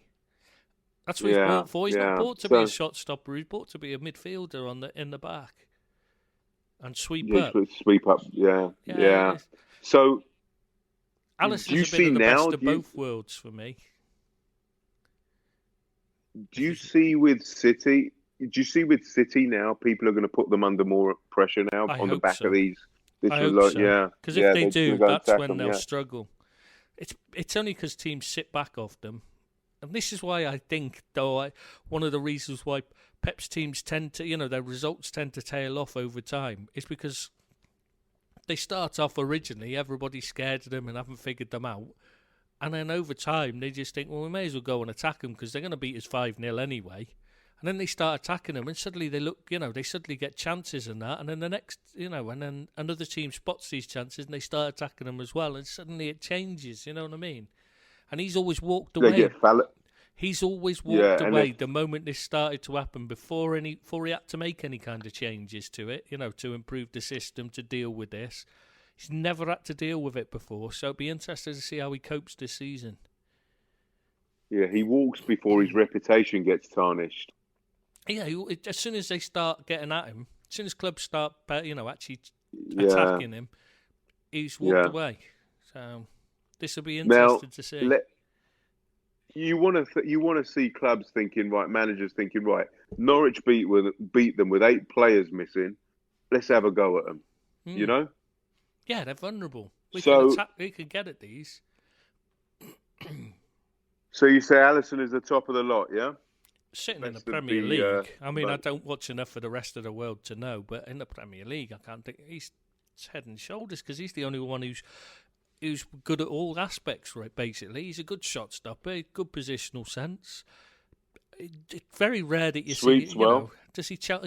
Have you ever seen him with a chocolate wrist where you've thought, "Oh, he's let that go through him a bit easy"? I can't remember one. Maybe there is. Maybe there has been one or two, but I don't really remember one. He tends to keep it out, doesn't he? Makes saves that you think he's not going to get that. Oh, wow, you know what I mean? He does that like De Gea does. And he also can sweep and pass. Yeah. and he can absolutely amazing distribution. Yeah, Incredible distribution. Yeah, I would have. I mean, I'll never forget that save against Napoli last season. Oh, it was Milik. I mean, you can't miss that. And 99 times out of 100, that goes in the back of the net. How does he save that? I still never know. I mean, you'd be looking at people like Neuer, who hasn't been the same since he got injured. He's got problems with his wrists and stuff, so he'll never be the same again. So the only real one I can think of off the top of my head is ter Stegen, who you could argue with. And again, he's a bit like Ederson. He's never really tested because he's in the goal for Barcelona. You don't really see anything to know. So I don't know. How about that? How about that kid at was it AC Milan? Is it? You mean the one that was 16 when he came through? Gianluigi Donnarumma. Yeah, is he still at AC Milan or is he? He's still he's still there though. That was a surprise. I don't know. He's had mixed seasons, so he's never really kicked on. But he's a kid growing, so he's going to have a few seasons at that time, at that kind of age. When you're going through the growing, your body's growing and that. You're going to go through a couple of seasons where you're having to adjust to your body shape changing. So it's difficult to judge him, and I wouldn't want to. I'd wait until he's in his mid-20s before I'd start looking at him again. Gotcha, mate. Gotcha. Oh well, back to Liverpool Napoli. Origi's injured. He's Napoli? Out for Liverpool Napoli. Sorry, No, Napoli. Sorry, we're doing a Liverpool podcast, are we? I didn't realise. Yeah, exactly. Yeah. So you have to remind me because it's difficult to tell the way we do. Yeah, the way we do. Origi's out for up to 2 weeks, maybe, so he's not travelled. I think Brewster's taken his place. APB for Naby Keita. Is he still breathing? I don't know. I have no idea where he is, what he's doing. Is he still playing? I don't know. I mean, the last one point you hear he's going to be ready for this game, and then another one you hear he's not, and then another one you hear he is, and you just end up, I give up trying to keep up because it seems to vary from week to week and saying as to when he'll be ready. I don't know. Mate, I thought he was playing in the Chinese league by now. I haven't heard anything about him. He's been injured all season pretty much, so we're just hoping to get him back fit. Fingers crossed. I mean, fingers crossed something positive happens there because I think he's a lovely little player. I mean, I was reading about Nabil Fekir being a revelation at Real Betis, but again, we don't need him. We didn't need him. I mean, we've got the Ox and we've got Keita. Yeah. Well, I hope he does well for himself, and maybe if we do need him, we can go in and get him. But yeah, playing well at Real Betis is one thing, though, isn't it? Sorry, Betty. Should call it Betty because that's what they call it there. Real Betty. Is it really confusing? Yeah. The best was when my parents, because they lived in the Sevilla, near Sevilla and Andalusia. They lived there, and when they first got there, there was a coach trip being arranged, and because they speak Andalus, they don't speak Spanish, they speak Andalus, and it's very difficult to understand because it's a bit like Scouse, where it's totally different from English, Yeah. So they speak, and they were saying, so when they come round, my mum and dad do speak really good Spanish, but now they speak Andalus. They didn't when they first got there, they just knew basic Spanish. Right. So they were coming round and they asked them if they wanted to say, go on a coach trip to Cardiff. Mum and dad thinking, oh, that's great because my dad's mum was when she was still alive then, and she lived there, and his sisters lived there. 2 of his sisters lived there, and that. So, and my mum's sister lives in Newport, it's only down the road. So they thought, oh, great, we'll get to see them. We'll go on a coach trip. We'll go and see them. They're yeah, really excited. So they signed up for that. It's only €20 for the trip. Thought this is a bargain, isn't it, to get to Cardiff? Turned out it was Cadiz, but they call it Cardiff. Cardiff is what they actually call it, but it's just it sounded like they were saying Cardiff. So they were a bit disappointed when they got there. No Welsh people. Well, that wasn't the disappointment. That was the good bit. Yeah. Yeah. Funny story, that. Mate, back to going back to Alisson. He's back after the next international break. You think he'll go straight back into Hopefully, the yeah. team? Well, hopefully he's back anyway. But yeah, of course he's got to go back in. I know Anzian's done a good job, but there's a bit of a difference between doing a good job and being the best keeper in the world, like, you know. So, I mean, You that's know, a bit callous, isn't it? well, that'll not being funny. If you know, you got Kenny Dalglish is fit and firing, do you bring him back into the team? You know, in this or Bobby Firmino? Doesn't matter how many goals Origi knocks in against Barcelona. Bobby Firmino comes in fit. You drop. But I'm sorry, Divvy lads, love you, but Bobby's playing. It's the way it is, isn't it? When you got that, you know, when you put your best player in. When you're number 2, you know your number, right? Yeah, exactly. He's had a good run. He didn't expect to play at all. Let's face it. He was training with a 6th division side in Spain not so long ago. I'm sure he's quite happy to be number 2. So that would be an understanding. He'd know. Oh yeah. If when Alisson is fit, Alisson plays. Oh yeah, he's there. He's been brought in to be number 2. He knows his. He's happy to do it. He loves it. He's really into it. So there's no case of him until he has a bad game or poor run of form or whatever it is. You can't with a keeper. It's like saying if Van Dijk goes out injured, Matip and Lovren play for the next 6 weeks and play brilliantly together. Right. What do you do when Van Dijk comes back fit? Let's face it, it's not even a debate, is it? Sorry, Dayan. I love you and all that. You're being great and you're Mo's best mate, but I'm sorry, but Van Dijk's the best there is. It's that simple, I'm afraid. You have to be callous. It's the way. It's about winning things. It's not about who you like or who's doing. You know, you have to have the best in there if you've got them. Right. So Alisson, when he's fit, walks into the team straight away. Well, wouldn't you? Would you leave him on the sidelines waiting? It just seems a little bit. I know. I understand the reasoning. I really do understand the reasoning, and I want him back more than anybody. But you know, it's just I just thought that it might be a case of a couple of games, just give him a couple of more games and just ease him back into it, kind of thing, as if. Not just brutally just take the berth from him, you know what I mean? Nah, you just bring him straight back in. As soon as he's fit and ready to go.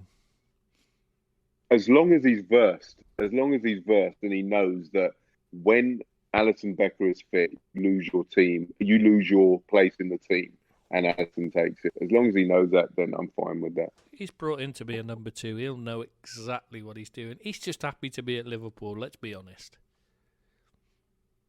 Absolutely. He's loving every minute of it. Mate, I know you wanted to... Did we touch upon the Arsenal defenders? I know you wanted to talk about that. I don't know, but there's one thing I think we should do more importantly, considering we're like on a 3-hour podcast already. Was it the FSG thing you wanted? Yeah, I think we should talk about it before to finish up. I think we should talk about the FSG trying to trademark Liverpool. Go on, mate. Have you not heard about it? They're trying to trademark the word Liverpool and the logo, so that the sellers outside the ground can't use the word. Can't sell scarves and stuff like that. They're not the scarves. I think that's shirt. I think that's totally out of order. But I haven't finished there. It'd also mean that things like kids' football teams couldn't use the word Liverpool in their football team name. Because it's not, unless they're affiliated to Liverpool, they wouldn't be allowed to use it. Liverpool City Council have asked UEFA to step in and the FA and that. and been told no, so we Where can't. But I can't where see have how they got can. Well, they're Americans, aren't they? This is what happens in America. They do trademark everything because they think it's an intellectual property. But what they're forgetting is the Liverbird is not the logo of Liverpool FC football. It's not a football club logo. It's the logo of the city of Liverpool, and the name is the city of Liverpool's name. They're not entitled to trademark it. If anything, the city should be saying to them, well, if this is our city, it's our name and it's our logo, we should be trademarking it and charging you to use it. If anything, it's disgusting. It really is. It's a ridiculous thing. So all these kids' teams are going to might have to change their names. I mean, can you imagine it? Your kids' teams, Liverpool supporters club things like that. But unless they've got permission and they're official, you won't be able to do it. The Liverpool Rumours site, technically, we won't be able to call it Liverpool Rumours. It would have to lose the Liverpool bit. That's how ridiculous it is. Surely they would have taken surveys to gauge the popular opinion of the Liverpool fans, and they would have come back with negative answers. Well, if they'd taken a survey, if they'd actually thought about it and were being so stupid, they wouldn't be doing it in the first place. I mean, I don't understand I just do not understand the thinking. It's not their logo and it's not their name it's not their name to trademark. It's the city's. So I just. It really annoys me. This one really has annoyed me, and it's. And I mean, you're a Liverpudlian, you're a Scouser, so it's more personal to you.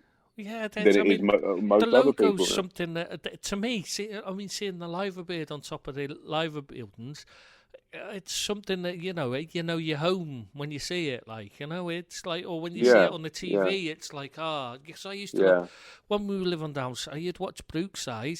Because you'd see the bit where it showed the Liver buildings and that, and it just made you, you just don't have it. You just watch the beginning bit. You don't care about the rest. It was just see that, It's synonymous with home. It's got to mean, you know what I mean? It's the Liverbird on the chest is the bit that matters to me about the Liverpool kit.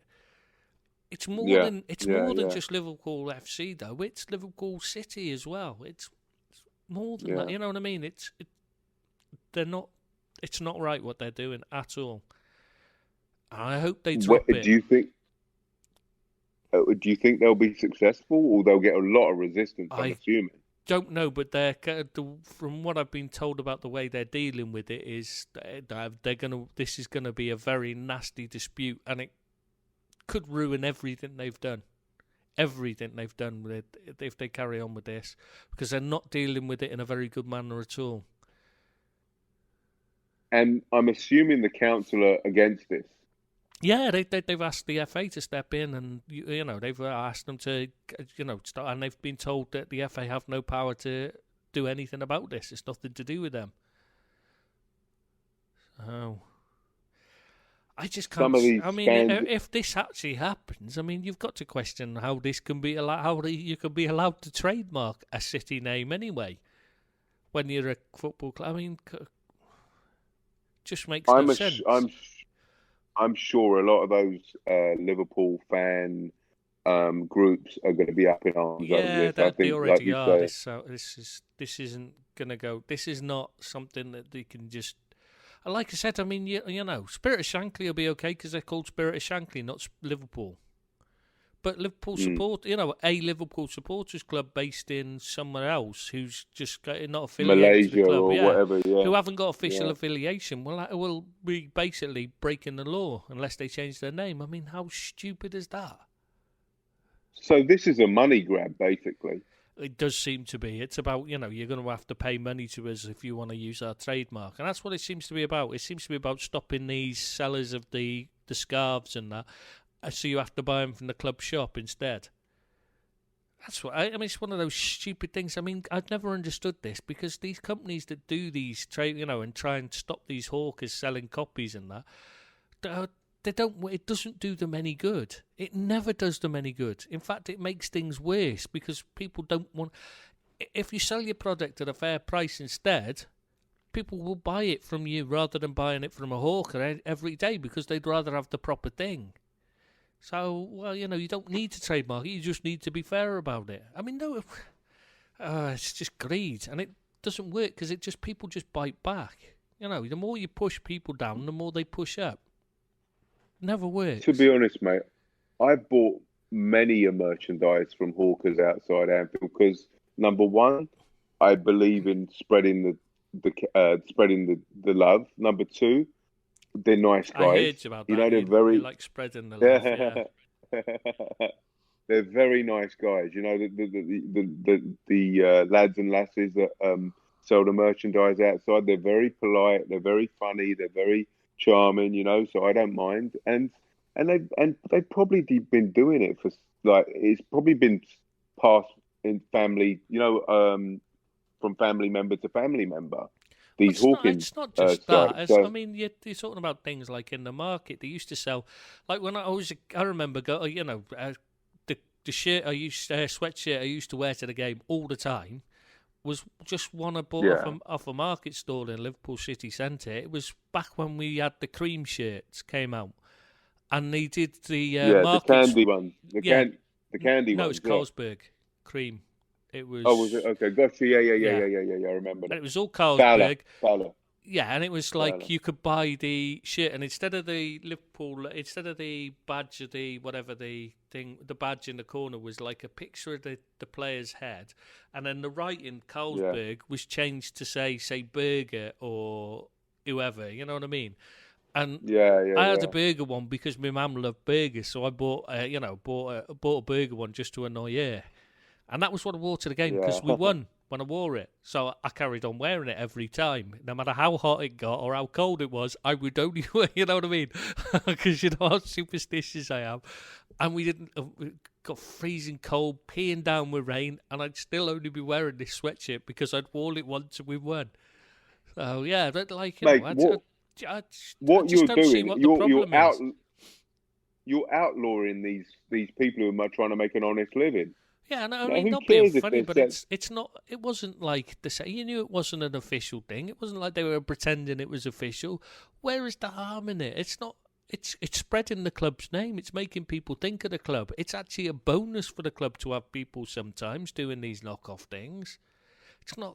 Yeah, and most people that are paying £5 for a sweatshirt can't afford to go to the club shop anyway. It's exorbitant prices. Yeah, well, yeah, exactly what I'm saying. If you sell it at a fair price, I mean, it never used to ban when people used to record things off the radio. Used to record the top 40. It was never a problem when they used to tape top 40 and that. Like people and records still sold at a huge amount, even though people were taping it. So everyone was bootlegging because everyone was taping stuff off the radio, but they still went and bought the records and that because they were a reasonable price. Now they started to, they've stopped people bootlegging and stuff, made it really difficult. Suddenly, nobody actually buys anything. I mean, it doesn't help matters when you fight against it. It happens. Mate, you just have to accept it. If this happens, I mean, the good faith that FSG have got now will completely evaporate, and they'll be hated. They'll be like, well, they've lost my support for even attempting it. I can't. This is just ridiculous. This is just ludicrous, and I can't support a company that does this to the. It's just wrong. It's affected so many people. Then? You can't have kids clubs saying, and then they've said this that they will stop kids clubs from using it. This is one of the things they've actually put. I'm not sure. This is just. I'm trying to get more information on what's actually going on, but it's just one of those things you hear and you think it's just not right, and it's just you get so angry about it, you stop actually taking notice of what you're being told, and that's where the problem is that it's going to cause so much hassle. But I mean, I just don't understand the idea, thinking that they could possibly trademark Liverpool and the logo. It's not theirs. They don't own Spirit it. Of Shankly will be up in arms about this. Yeah, you can For say once, it. Yeah, they'll actually get my support on this, Mather. I mean, that's shocking. That is a shocking revelation if it's true. Well, it's true. They've definitely 100%. They've actually tried. They've made steps towards trademarking the name. You cannot and the do council, that. like I said, and the city council have asked the FA to step in. It's a socialist city, and what you're doing is you're harming the people by doing something like that, because the people will suffer, no one else. It's not just that. It's just like how do you think you can trademark somebody else's name? It'd be like me saying I'm going to take your name and I'm going to trademark it so you can't use it unless you pay for it. Well, you had it first. You know what I mean? It's like how can I charge you for it? It's the zenith of arrogance, really, isn't it? I just can't get my head around it at all. What they're thinking, it's a disgrace, mate. Let's finish with something more upbeat, like the Arsenal defending. Keystone Cops. Do you remember? You must have seen Keystone Cops. They used to show them on like Channel 4 when it first started, and they used to always have the old black and white films on. You'd have like Harold Lloyd and all that on like in an evening, didn't they? Like tea time. You'd watch it like be like Harold Lloyd or Lauren Charlie Hardy, Chaplin. Lauren, and the Keystone Cops. They just. Hooray for Harold Lloyd. I used to love Harold Lloyd. Harold Lloyd. A pair of glasses and a smile. I loved Lauren Hardy. I didn't really care for. I remember when they showed Lauren Hardy. Oh, mate, they showed Lauren Hardy for about 6 months straight. All their films and their shorts or whatever. Loved them. And then one day, oh my God, I was transfixed. Right, I love Lauren Hardy. And then one day at 6 o'clock. On BBC Two or something, that's what time it used to come on. Yeah. All of a sudden, frigging Harold Lloyd. I'm like, what the hell is this? I like Harold Lloyd as well. Wasn't as good as them, but I'm trying to remember where was he from? Because he was British, wasn't he? Stan Laurel. Yeah, he's Scottish, wasn't he? I can't remember. I just know he's British. No, Ulverston. I don't know where that is. No, okay. Looked it up. Cumbria, that's it. I knew it was up north, but I didn't know where. Oh, okay, Cumbria, gotcha. It was Lancashire, but when he was born, by the Lake District. Sorokatis. What's that Arsenal defender's name? Socrates. Yeah. Socrates. I was trying to remember who was in.